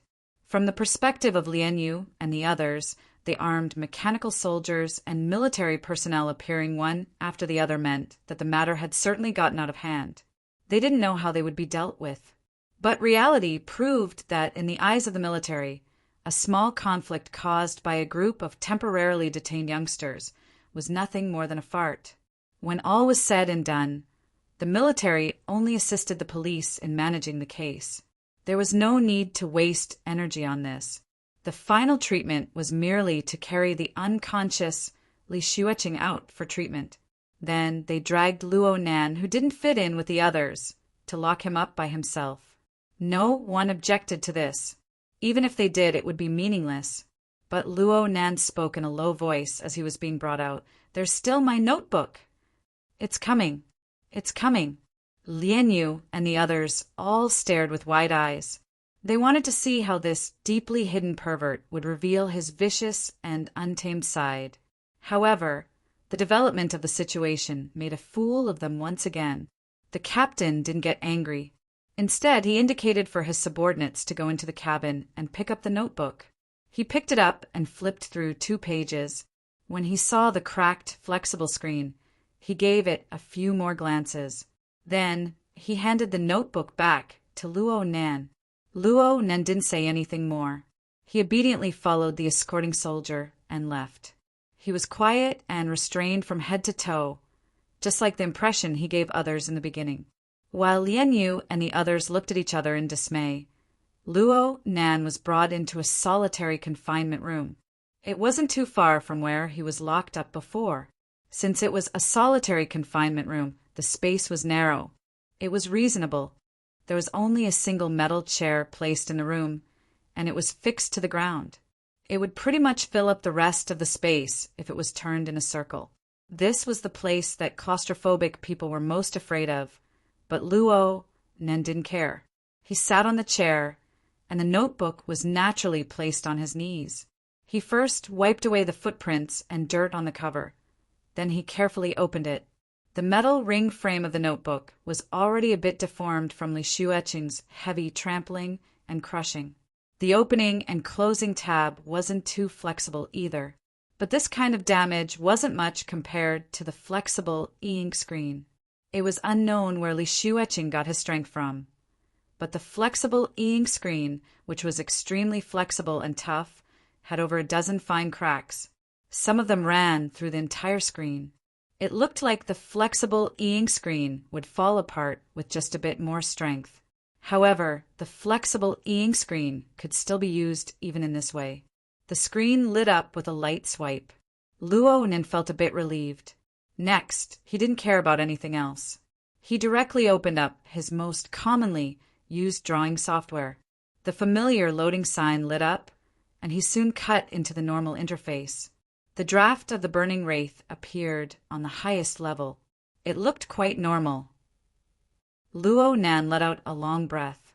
He pressed his finger long, wanting to enter the next level interface.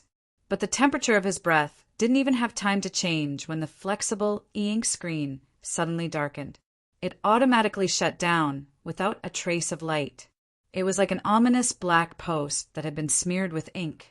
Luo Nan tried many different methods to reboot the screen, but he didn't see any reaction. He began to stare blankly as he faced the pitch-black, shattered screen. The miniature camera in the corner locked onto Luo Nan's stupefied and stiff face, transmitting it to another cabin on the warship. There, the freshly minted lawyer, Zhang Yinying, rushed over looking travel-worn. She was currently handing over legal documents to the relevant person in charge of the ship. Right now, she had changed into an old-fashioned ash-black dress suit. Her hair was coiled up in a bun. The only bright color on her body was the gorgeous sapphire blue scarf around her neck.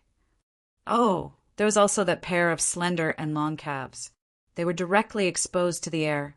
Her entire body was flawless, and the texture of her skin appeared even more exquisite under the support of her black velvet high heels. It was as if she was glowing with a jade-colored light.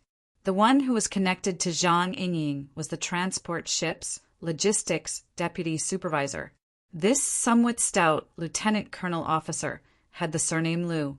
He had already received a warning beforehand.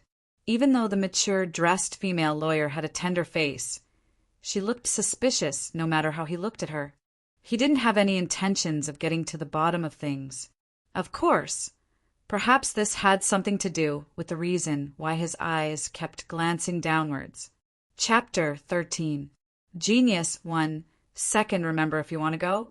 Sure, Net provides you with wonderful novels to read. Lieutenant Colonel Liu was a bit frivolous, but he had cultivated a habit of caution from working in logistics for a long time. This caused him to have some misgivings about the situation itself. The others are easy to deal with, but this kid called Luo Nan is a bit suspicious. He's so young, yet he acts so ruthlessly. His reaction after the matter is quite odd. Zhang Yingying replied seriously, "It's a pity that this happened, but I think that this kind of hot-blooded conflict will not affect the judgment of the case itself. Of course, the military is only responsible for temporary custody and will not comment on the matter." Lieutenant Colonel Liu said this for the time being. Soon he revealed a smiling face. According to the orders of the higher-ups, Luo Nan and his group will have to wait until the investigation of the incident is complete before they can be screened and archived. I estimate that there are at least 8 hours left. We weren't allowed to communicate with the outside world before this. Miss Zhang, you're early. Speaking of which, the officers' activity room on the ship has quite good coffee. Why don't I invite Miss Zhang over to kill some time? Zhang Yingying didn't even blink in the face of such a crude method of picking up girls. She directly refused. That's not necessary. My client looks like he has nothing left to live for. It's better for me to keep an eye on him. Lieutenant Colonel Liu shrugged. It should be the damaged, flexible screen. It has a special meaning to him. For example, a birthday present from his father. Zhang Yingying raised her eyebrows. Father's gift? Good idea. Lieutenant Colonel Liu was a bit stupefied. He couldn't match the thought process of the young lawyer in front of him, but in order to achieve his goal, he still revealed a smiling face and flaunted those vague philosophies. Adults need to carefully decide on a reason to allow themselves to be vulnerable. Children, on the other hand, are much more casual. They can be defeated at any time, but they can recover quickly because they are still under the protection of their family. Their father will soon make up for it. When my client was 4 years old, my father abandoned him, patted his butt, and disappeared. Love go small, say Netku. Was this another rejection? Lieutenant Colonel Liu felt rather embarrassed for a moment. He retreated with his tail between his legs, but he was also unwilling. Just as he was in a dilemma, he saw Zhang Yingying give him a thumbs up. That's why I have to say, Mr. Lieutenant Colonel, what great intuition! Zhang Yingying hooked her index finger and thumb, and the other 3 fingers cut in the air.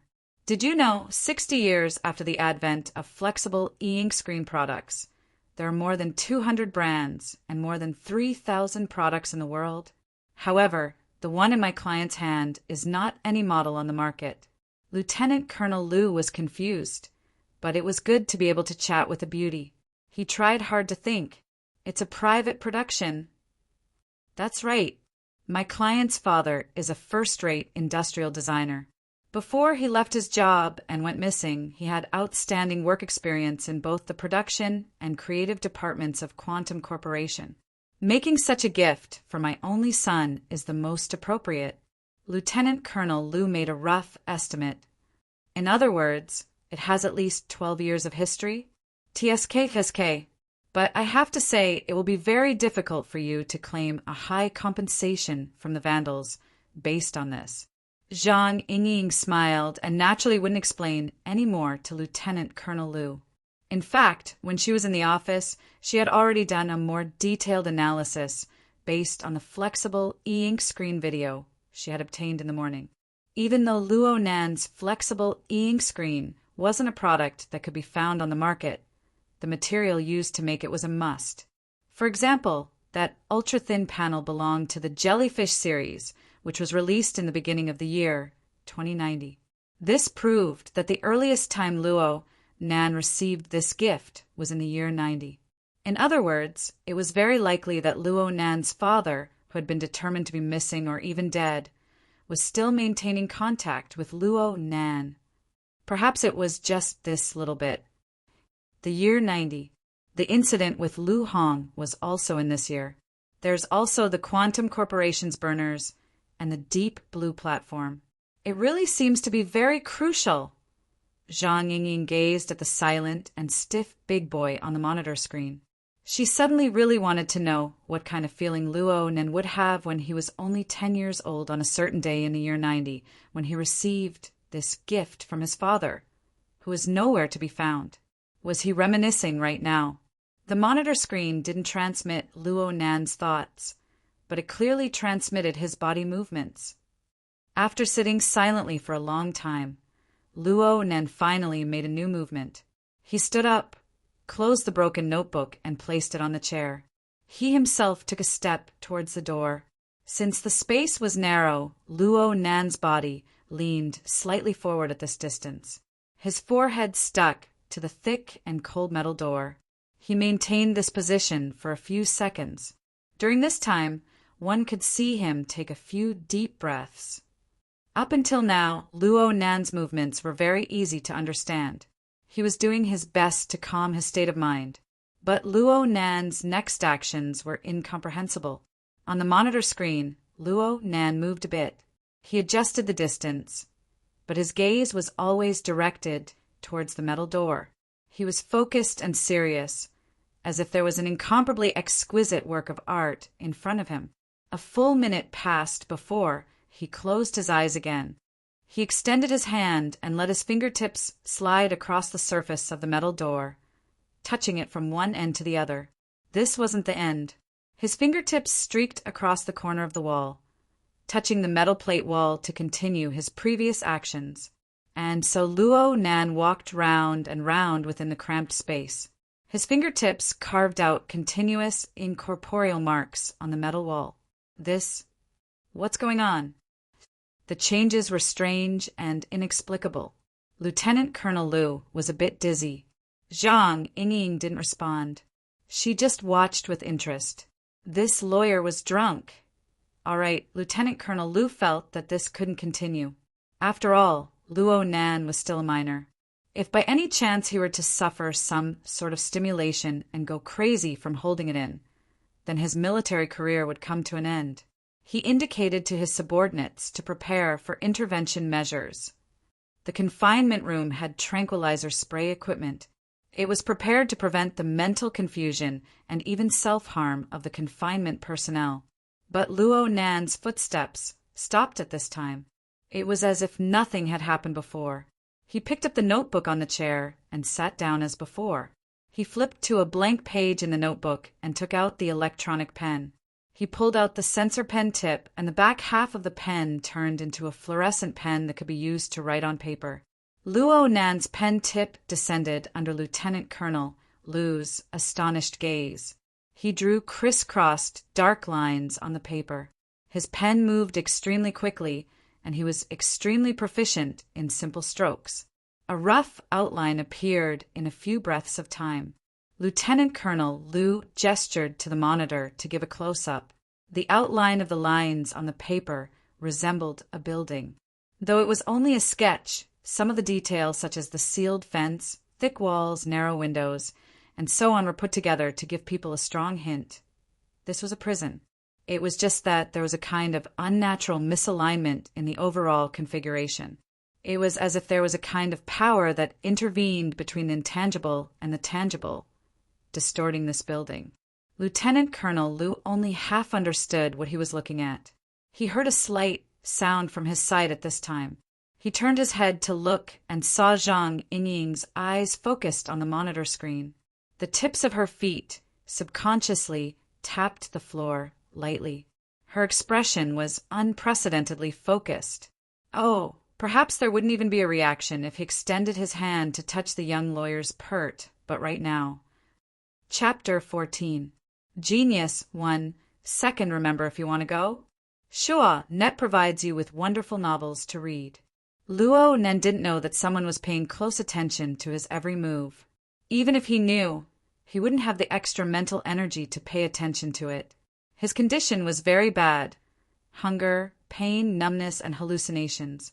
These negative elements that originally existed only increased as time passed, not decreased.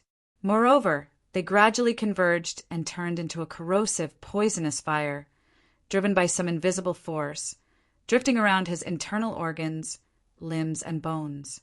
The so-called incorporeal power was none other than the specter that Luo Nen had discovered through his visualization.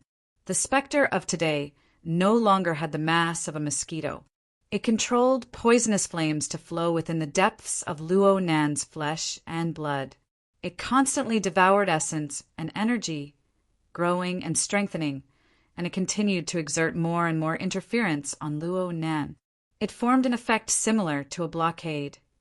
Every time Luo Nan tried to calm his heart and clear his thoughts, enter a meditative state, and study the source of the specter in detail, intense disturbances would come howling from the plane of his body and mind, blasting him out. If things were to continue like this, Luo Nan would sooner or later be exhausted to death by the specter if he were to enter the fixed space and suffer the backlash of failure. Wraith had been trying to stir up Luo Nan's emotions. It was just like his conflict with Li Xueqing. Luo Nan had used a fatal psychological suggestion to nearly kill Li Xueqing. His ears clearly reverberated with the faintly discernible laughter of the specter. He was just a little bit away from breaking the string of reason. Luo Nen also remembered the moment his palm pressed against Li Xueqing's throat. Li Xueqing's fear and despair melted within his flesh and blood, converging into a surging wave of heat that rushed in. However, it was destined to be a turbid flow. Not only could it not be used by him, but it even swept away some of his essence qi. In the end, it disappeared without a trace, but it was not hard to imagine where it went. The specter used this method to rapidly grow and strengthen. It squeezed Luo Nan's living space step by step. Naturally, Luo Nan was in a bad mood right now, but if one looked closely, this feeling was mostly a bad experience of old memories being stirred up to the point where the dregs floated up. He was very dissatisfied. Just now, because of the laptop. Okay, because of the flexible e-ink screen, he was so angry. This shouldn't have happened. The flexible e-ink screen had been with him for 5 years, and he was used to forgetting everything except its actual functions. But where did that ruthlessness and impulse come from? After that, how did his absent-minded state of mind surge out? Was it because his flesh and blood contained a certain person's genes? That coward? Hee. The irony was that the active interference of the specter gave Luo Nan a very good explanation, so much so that he actually felt a bit of subtle relief. Attributing everything to ghosts, that made things much simpler. The specter's blockading interference had indeed caused a lot of trouble. But why did he have to stubbornly smash his head until it bled? Luo Nan entered the fixed space in hopes of drawing support from that state to further understand the specter. He wanted to make contact with it, capture it, and exterminate it. Ghost's obstruction and interference proved that his train of thought was correct. From Luo Nan's point of view, the one with a one-track mind should be Wraith. In order to understand something, one didn't necessarily have to go through the fixed state. Luo Nan had a more direct method, a pen and a piece of paper. Over the years, he had collected character materials, described the surrounding scenery, and sketched countless times on the spot to capture the characteristics of others. His writing might not have been methodical, but he had long trained his acumen to be first-rate. Now, all he needed to do was to create a special self-portrait. Lines flowed down from the tip of the pen, piling up layer upon layer and intertwining with each other. His mind was neither close nor distant. He was focused and relaxed, fluid and agile. There was actually a tendency to go out of control. In a certain sense, hand drawing was freer than visualization. The visualization diagram seemed to come out of thin air, but it was actually very strict. It had to maintain a certain synchronization with one's body and mind. It couldn't be increased or decreased at will. But a sketch drawn on a piece of white paper was different. It came from reality, yet it could be separated from reality. It could be used to describe certain thoughts and concepts through virtual, fantasy, and symbolic brushwork, completely liberating one's inspiration. Back in the day, his grandfather was able to use hand-drawn diagrams to express the marvels of formatting theory. Today, Luo Nan could use similar methods to describe and explain the changes that occurred to his body. This change could even be deduced on paper. It was a step ahead, forming a pre-made draft for a great work of art. Therefore, Luo Nan drew a prison that didn't exist in reality to symbolize the most prominent idea in his mind. This was the first time Luo Nan had been imprisoned in his entire life. It was a novel experience, and he naturally linked it to the first sentence of the 16 words mantra, "My heart is like a prison." Luo Nan believed that the 16 words mantra was certainly some sort of interpretation of formatting theory from his grandfather. The words prison, furnace, mirror, nation, and so on were even direct descriptions of the level of formatting. And according to his deduction of the sequence, the format of prison might be an advancement of container. Therefore, he used the cold and cramped confinement room as a reference. He used the free and smooth edge of his brush to gather the faintly discernible inspiration. He even used the indescribably wonderful energy to construct a marvelous building that belonged solely to him on paper. Of course, he knew that the structure of the prison he drew was mostly fantasy. He might not be able to use it on the formatting, but as long as he had the clue of inspiration, it was enough. As for the distorted picture, it was easier to explain. This was because the picture reflected reality. The power that distorted the building came from within the building. The incorporeal and shadowless specter was the instigator of all this. He couldn't see the specter, but he could indirectly sense its existence through the distorted picture. The more elements appeared under the brush, the closer the self-portrait was to reality. At this very moment, the tip of Luo Nan's brush and his thoughts merged into one. They were indistinguishable from each other. It was as if there was no space between them. The imaginary world of nothingness was like a picture scroll that unfolded before Luo Nan once more. The outline of a tetrahedron, its inscribed sphere, and its circumscribed sphere appeared clearly. It overlapped with the prison on the paper to form a marvelous picture. It didn't matter if he couldn't enter the fixed space. He could reproduce the fixed space here. In fact, the reproduction of the fixed space proved that Luo Nan's state of mind had already eliminated the interference of external forces. The specter's movements were meaningless. The tip of Luo Nan's brush did not stop. His state of mind had already returned to the fixed space. The specter, who had been interfering and destroying all this time, was caught off guard. It finally revealed its strange appearance. Other colors seeped into the originally empty darkness outside the visualized diagram. It was a kind of oppressive dark red. It was like a struggling flame within the ashes that had yet to be extinguished. It seeped and blended with the darkness to form a somewhat fuzzy silhouette together. This thing swam within the darkness, sticking to the visualized diagram in an attempt to penetrate inside.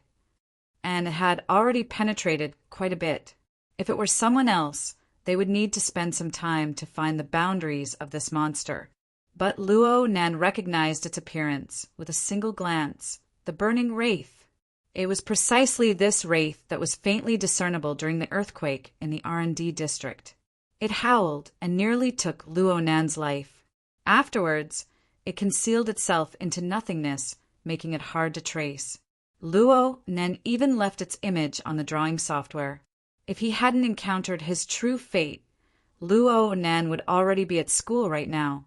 He would be looking up information, striving to find the slightest trace of the wraith. How could he have imagined that this fellow would actually be in such a state, wandering within his consciousness, fusing with his flesh and blood? Luo Nan didn't stop writing, but his lips curved into a light smile. Hey, you're smiling. You're smiling. Lieutenant Colonel Lu cried out involuntarily. Then he felt extreme shame. He felt that he must have been infected by Luo Nan for him to make such a fuss over nothing. Zhang Yingying was also very curious about Luo Nan's current state of mind. Unfortunately, the monitoring screen was destined to be unable to detect Luo Nan's thoughts. On the other hand, a beep rang out from the monitoring room. The door opened and someone walked in with large strides. Zhang Yingying looked back with curiosity. She saw that the person was wearing a well-ironed sky-blue uniform. He didn't wear a military rank. He was clearly out of place in the room, filled with deep space, gray aerospace army uniforms. Lieutenant Colonel Lu turned his head to look at the person. His brows slightly furrowed, but he quickly squeezed out a smile. He walked a step forward and spoke with a chuckle. Assistant Yan, how's the search going? Chapter 15. Genius 1 second, remember if you want to go? Sure, Net provides you with wonderful novels to read. Assistant Yan didn't immediately respond to Lieutenant Colonel Lu's greeting. His gaze first swept over Zhang Yingying, pausing for a moment, just in time to meet the latter's gaze. Love, go, small, say, Netku Assistant Yan was in his early 30s and of medium height. He might not even be as tall as Zhang Yingying in high heels, but his posture was strong and his face was quite handsome. It was just that the corners of his lips were habitually pursed, and his expression was cold and solemn. He did not look like someone who was easy to talk to. What left the deepest impression was his eyes. His pupils were slightly dark red, and a similar color seeped out from the edges of his eyes, especially at the corners of his eyes, where the protruding veins and veins near his temples were intertwined. It was a rather uncomfortable feeling. Lieutenant Colonel Lu saw that the two of them were sizing each other up, but he pretended that he didn't know and didn't help to introduce them. Assistant Yan, what can I do for you? According to the command center's suggestion, a batch of detection equipment has been transferred from my company to be used to screen the suspects temporarily detained on the ship. Assistant Yan's face was expressionless as he directly operated his wristband. He indicated to Lieutenant Colonel Lu and quickly passed the authorization verification. Detection equipment? Lieutenant Colonel Lu asked curiously, Is the search over? Not yet, but the precision of the equipment is quite high and the installation and debugging will take some time. Understood, understood. Lieutenant Colonel Lu felt a bit regretful. Since it was equipment acceptance as a supervisor, he had to be present. That was the end of his friendly interaction with the young female lawyer. He signaled Assistant Yan to wait for a moment and turned to Zhang Yingying with a smile. Miss Zhang, shall we stop here first? It's still early, so I'll arrange a cabin for you to rest first. I'll arrange for someone to send the information to you later. Thank you, Lieutenant Colonel. Zhang Yingying knew that it was no longer suitable for her to stay in the monitoring center alone, so she took the initiative to shake Lieutenant Colonel Lu's hand and bid her farewell. When she passed by Assistant Yan, Zhang Yingying gave him a friendly smile. She narrowed her eyes and activated the automatic camera function of her contact lenses, saving a photo of the person's face. The corners of Assistant Yan's lips twitched. He didn't know if that was considered a response. His line of sight did not land on Zhang Yingying either. Judging from the angle, he was looking at the surveillance footage in the room. Zhang Yingying glanced back the instant she walked out the door. Lieutenant Colonel Lu could be considered quite cautious. He didn't want to give others a handle. He had long since indicated to his subordinates to switch out Luo Nan's close-up. Luo Nan's figure had already disappeared into a dozen or so similar images on the monitor screen. He couldn't be considered too eye-catching. But Zhang Yingying had a strong feeling. The focus of this Assistant Yan's gaze was aimed at Luo Nan, and it had been a long time since he moved. Walking in the corridor inside the warship, Zhang Yingying entered the image she had just taken into the database and confirmed the search criteria. Judging from the uniform, its sky blue security, a professional security company under Quantum Corporation.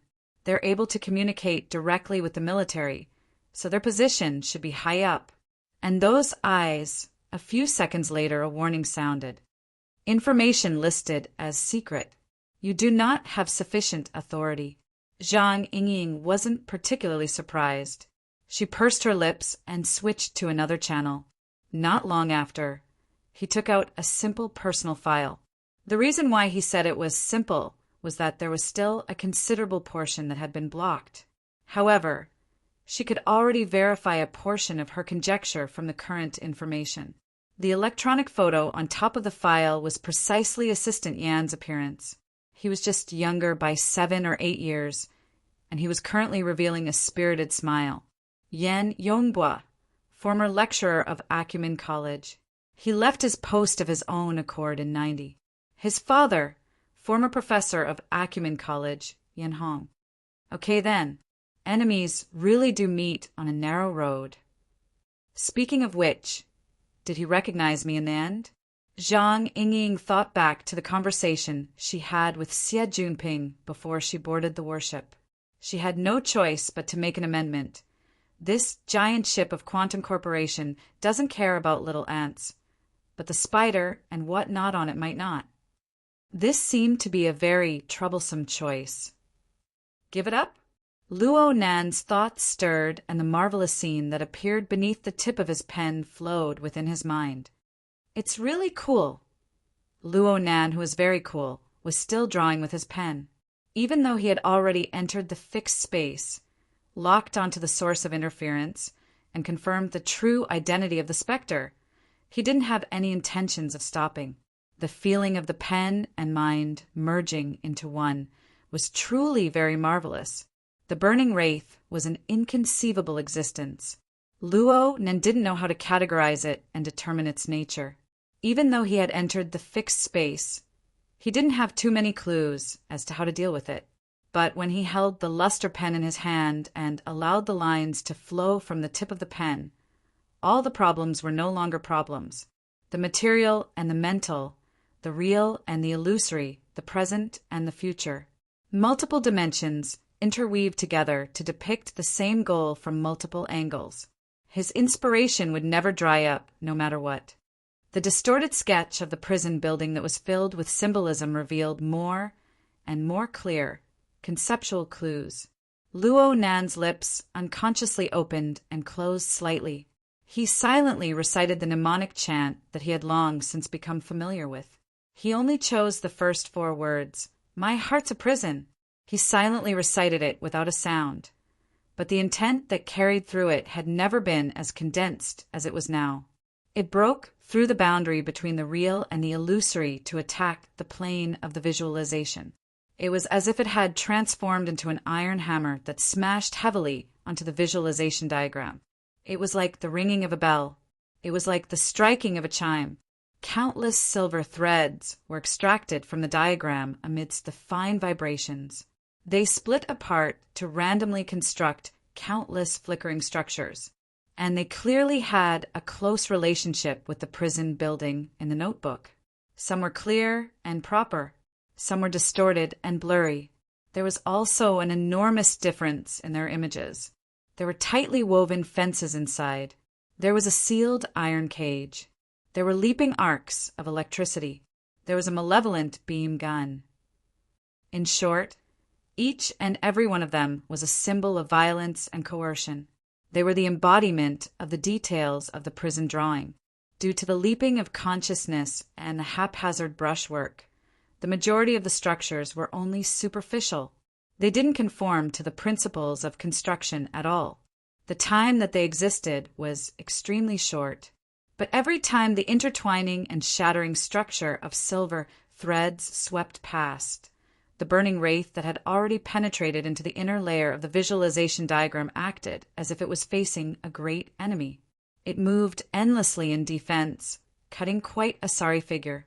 The burning wraith also wanted to carry out interference and destruction. But the problem was that the process that unfolded in multiple dimensions at the same time had already completely exceeded the scope of its control. Luo Nen didn't understand why the burning wraith that was over 100 meters tall had gone wrong when it howled at the sky. It was actually so unbearable. But he wouldn't stop. The chanting never stopped. The visualization never stopped. The tip of the brush never stopped. Gradually, Luo Nan gave up on injecting the inspiration of the details into the sketch. Instead, he began to do subtraction.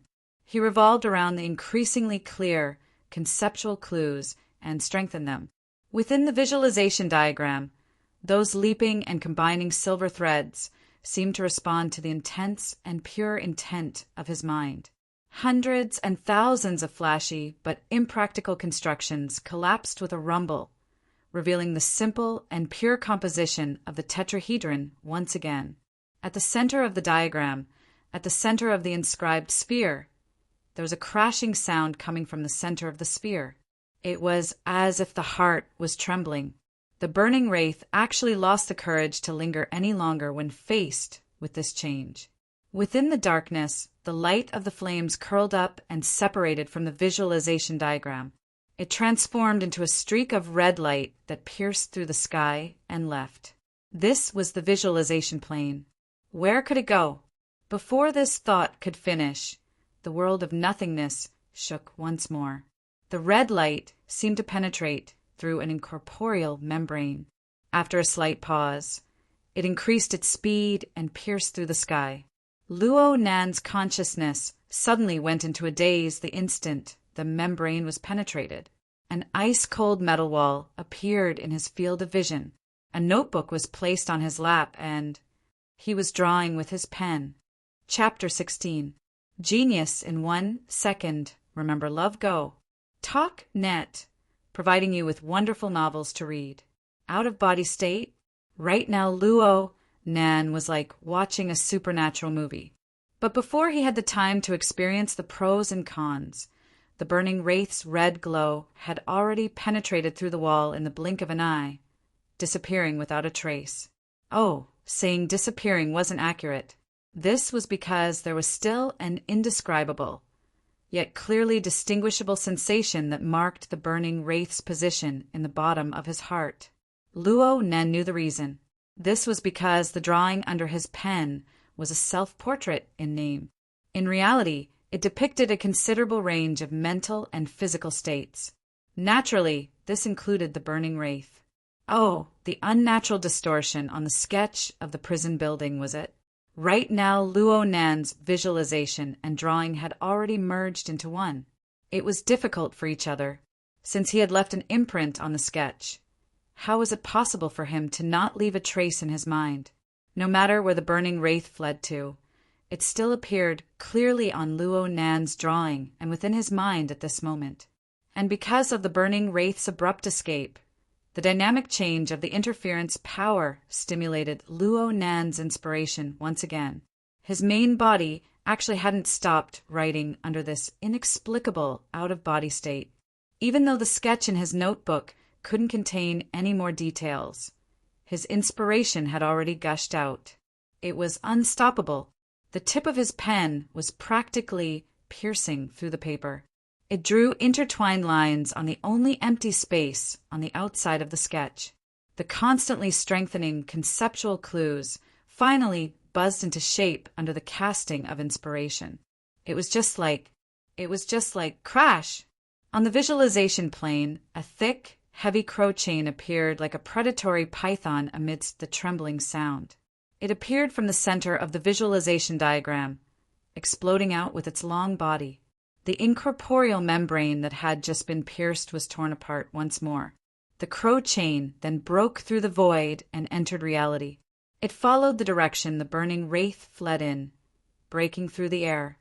Luo Nan didn't know how long the chain was. The front half had already entered the void, but the center of the sphere still hadn't been pulled to its limit. Perhaps length had no meaning on this plane. In a split second, Luo Nan heard a sharp hiss. The crow chain, including his mind, made contact with the scorching hot and irritable burning wraith in this instant. The chains trembled and moved even faster, actually forcefully piercing through the other party. Immediately after, countless silver threads burst forth, shuttling back and forth, interlocking with each other, firmly locking the burning wraith in place. Caught it, but Luo Nan was only delayed by 1,000th of a second. Before he could taste the taste of victory, an enormous pulling force passed through the long chain and fiercely acted upon his body. The burning wraith also didn't know where it got its strength from, but it was like a wild boar that had gone berserk. Disregarding everything, it carried the chains and madly leapt forward. Luo Nan was unable to control the explosive charge of the specter. Even his body was affected by some sort of strange and mysterious power. He just felt his entire body lighten, and the intersecting images of reality and visualization rapidly changed.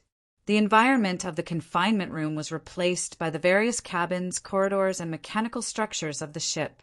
This time it really was an out-of-body experience. Moreover, it was forcibly dragged out of his body by the berserk burning wraith, through the wall. What was this? The physical laws of the soul? At first, Luo Nan was still thinking whether or not there were people who could see this unscientific scene. But soon he was certain that the soldiers, officers, and AI machines that came and went on the warship were completely unaware of the chase that was happening above their heads. The tightly guarded transport ship had been completely transformed into an undefended racecourse. At least it was like this for now. It must be said that this was quite a novel experience. Luo Nan also tried to observe his current state of existence. He worked hard for a long time before coming to a preliminary conclusion. In his soul state, his form was very close to that of the burning wraith. It was just that he didn't have that oppressive, dark red, fiery glow. He was more like a shadow of nothingness. Luo Nan still wanted to carefully experience it for a bit, but after a short period of muddle-headedness, he sensed a chill that rapidly increased in intensity. It was simply like he was raging through a world of ice and snow with his naked body. The cruel cold wind sliced at his body like blades. The incorporeal cold wind was simply unavoidable. The incorporeal soul didn't have the effect of splattering blood in all directions, but the intense feeling of pain was real and real. It was very clear that the situation was tilting in a dangerous direction, and it was clearly closely related to the hasty and passive out-of-body experience.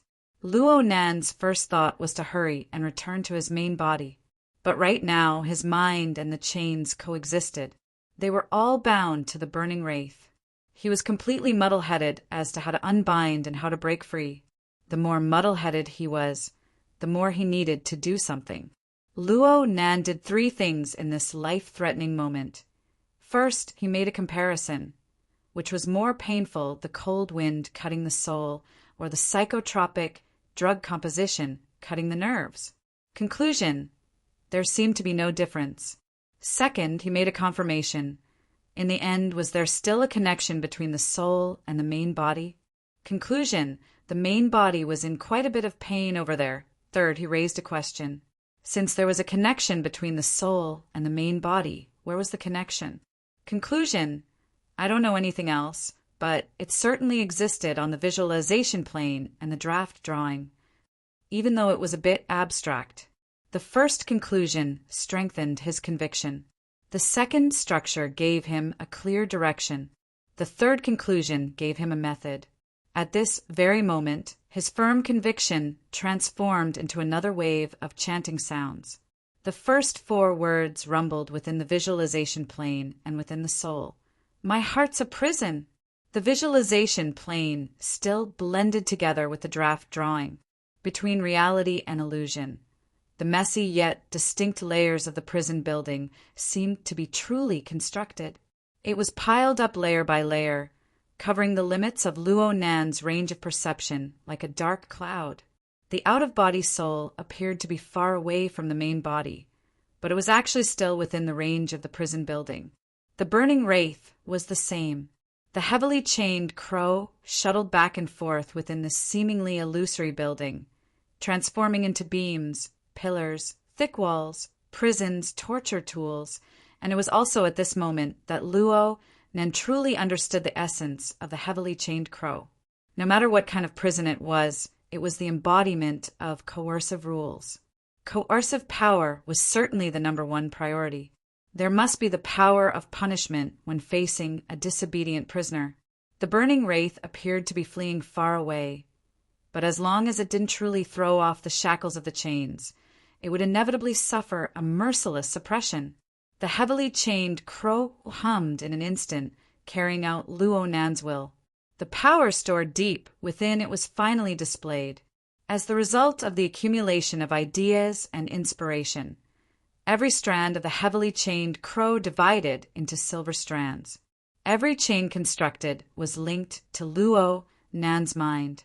This movement was tantamount to piercing the bound, burning wraith from the inside to the outside. It was wrapped and twisted. It was so much so that it was directly sliced and analyzed. A large amount of information was fed back. It was too late to sort through in a short time. The burning wraith hissed in pain. There were no sound waves, but there were seemingly substantial psychic waves that spread to the surroundings. It seemed that this painful emotion was far too intense. The wall lights in the long corridor of the warship suddenly dimmed. In the next moment, the entire row of red warning lights lit up. A tangible and intangible warning sound penetrated through the entire space of the warship. Warning. Warning. Invasion of mutants. I repeat, invasion of mutants. Level 3 mutant state. Dark side of life form has appeared. All conventional armed personnel enter combat positions. Prepare tranquilizers. Enter standby state of AI. Activating the deep blue platform. The burners have entered a state of emergency. Chapter 17. Genius 1. Second, remember if you want to go. The web provides you with wonderful novels to read. In a short few seconds, a dark red alarm light spread a tense and serious atmosphere to every corner of the transport ship.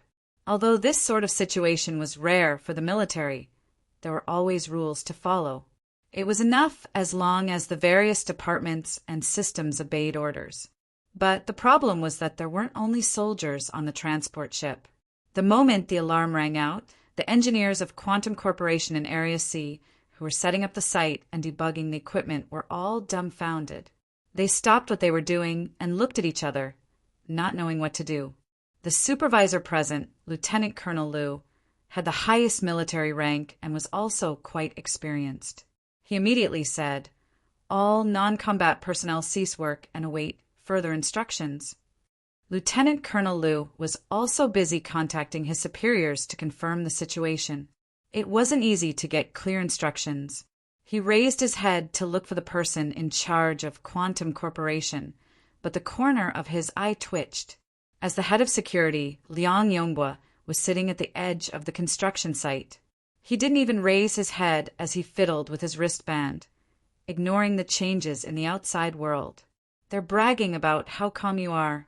Lieutenant Colonel Liu had always disliked this sort of arrogant and conceited fellow. He immediately straightened his face and walked over with large strides.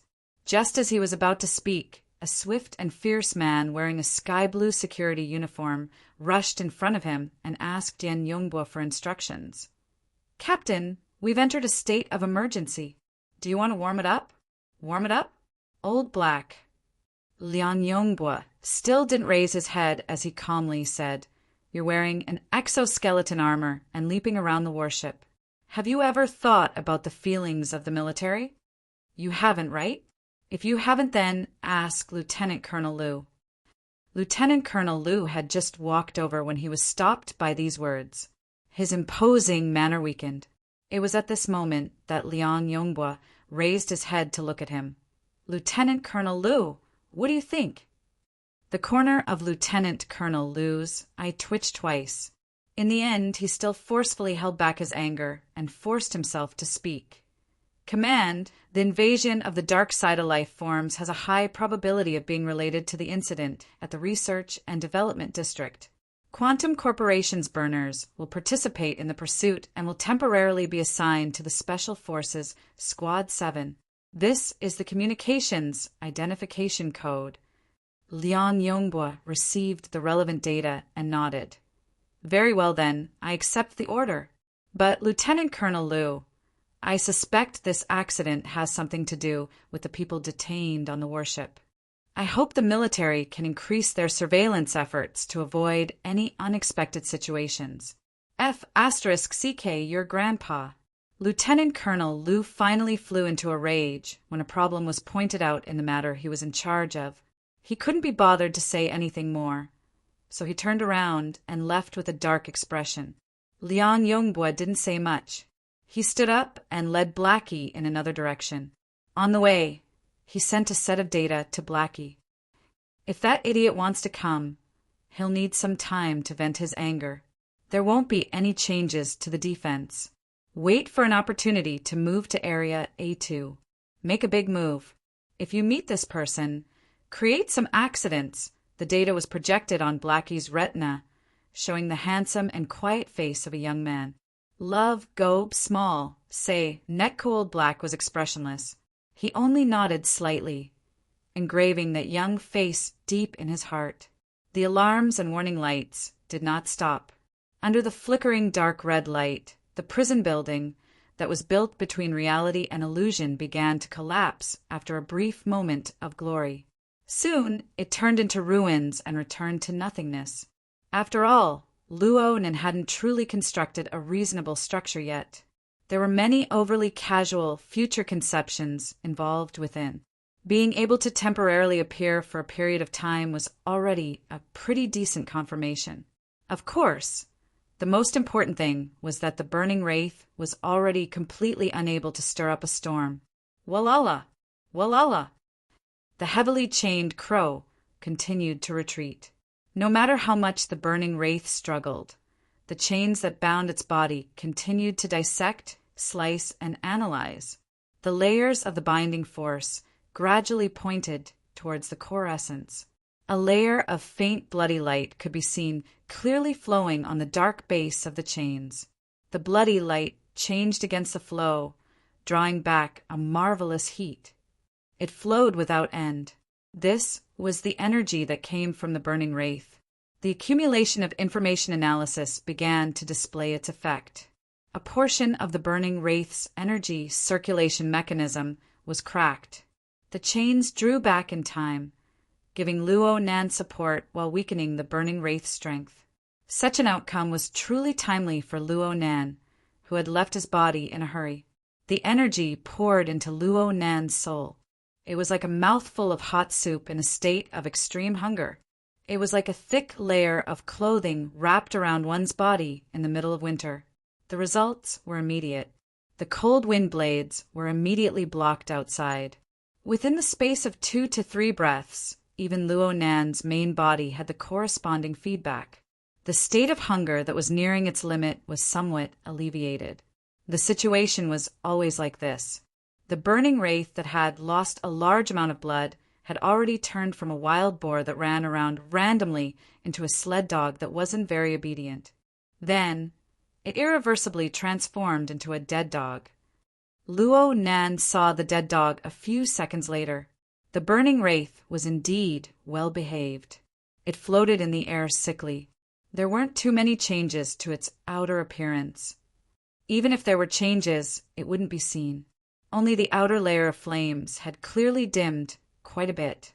But there was something very eye-catching. Behind this toy, let's just call it behind for the time being, it dragged a very long tail.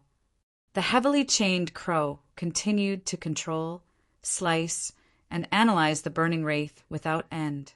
And it seemed that this would continue for a very long period of time. Even though Luonan was in his soul state, he still let out a long breath out of habit. He had finally resolved this inexplicable trouble. He could finally put his energy back on the plane of reality. Luonan naturally paid attention to the alarm that resonated throughout the entire ship. Let's not talk about anything else. The terrible negative term mutant was already enough to explain a lot of things. But what was a dark side of life form? Luonan searched his memories, but there were no results. A clear change had already occurred in the surrounding situation at this time. There wasn't a shadow of a single person within the long internal corridor, but long and narrow cracks had opened up on the walls and floor of the corridor at an unknown time. Pale white smoke could be seen emitting from the cracks, quickly pervading the entire corridor. At the end of the corridor, the muffled sound of footsteps could be heard. 3 majestic exoskeleton armors formed a battle formation. They advanced forward step by step within the misty smoke. Aside from the smoke, the corridor was completely empty. There wasn't a single thing to hide in. The people on the other side looked as if they were facing a great enemy. It was as if there was an incorporeal monster that could hunt and kill at any time. Luo Nan suddenly had a very marvelous feeling when he witnessed this scene. Incorporeal. Incorporeal. Why does it seem like this group of people have come to deal with me? The smoke within the corridor grew thicker and thicker. Luo Nan's mind stirred slightly. He didn't engage in the galloping horse style of charging forward, like a violent hurricane. Instead, he pulled the half-dead burning wraith and circled around the corridor. He was like a true specter as he passed through the metal wall and entered the adjacent cabin. Then he charged forward all the way towards the direction of the main body.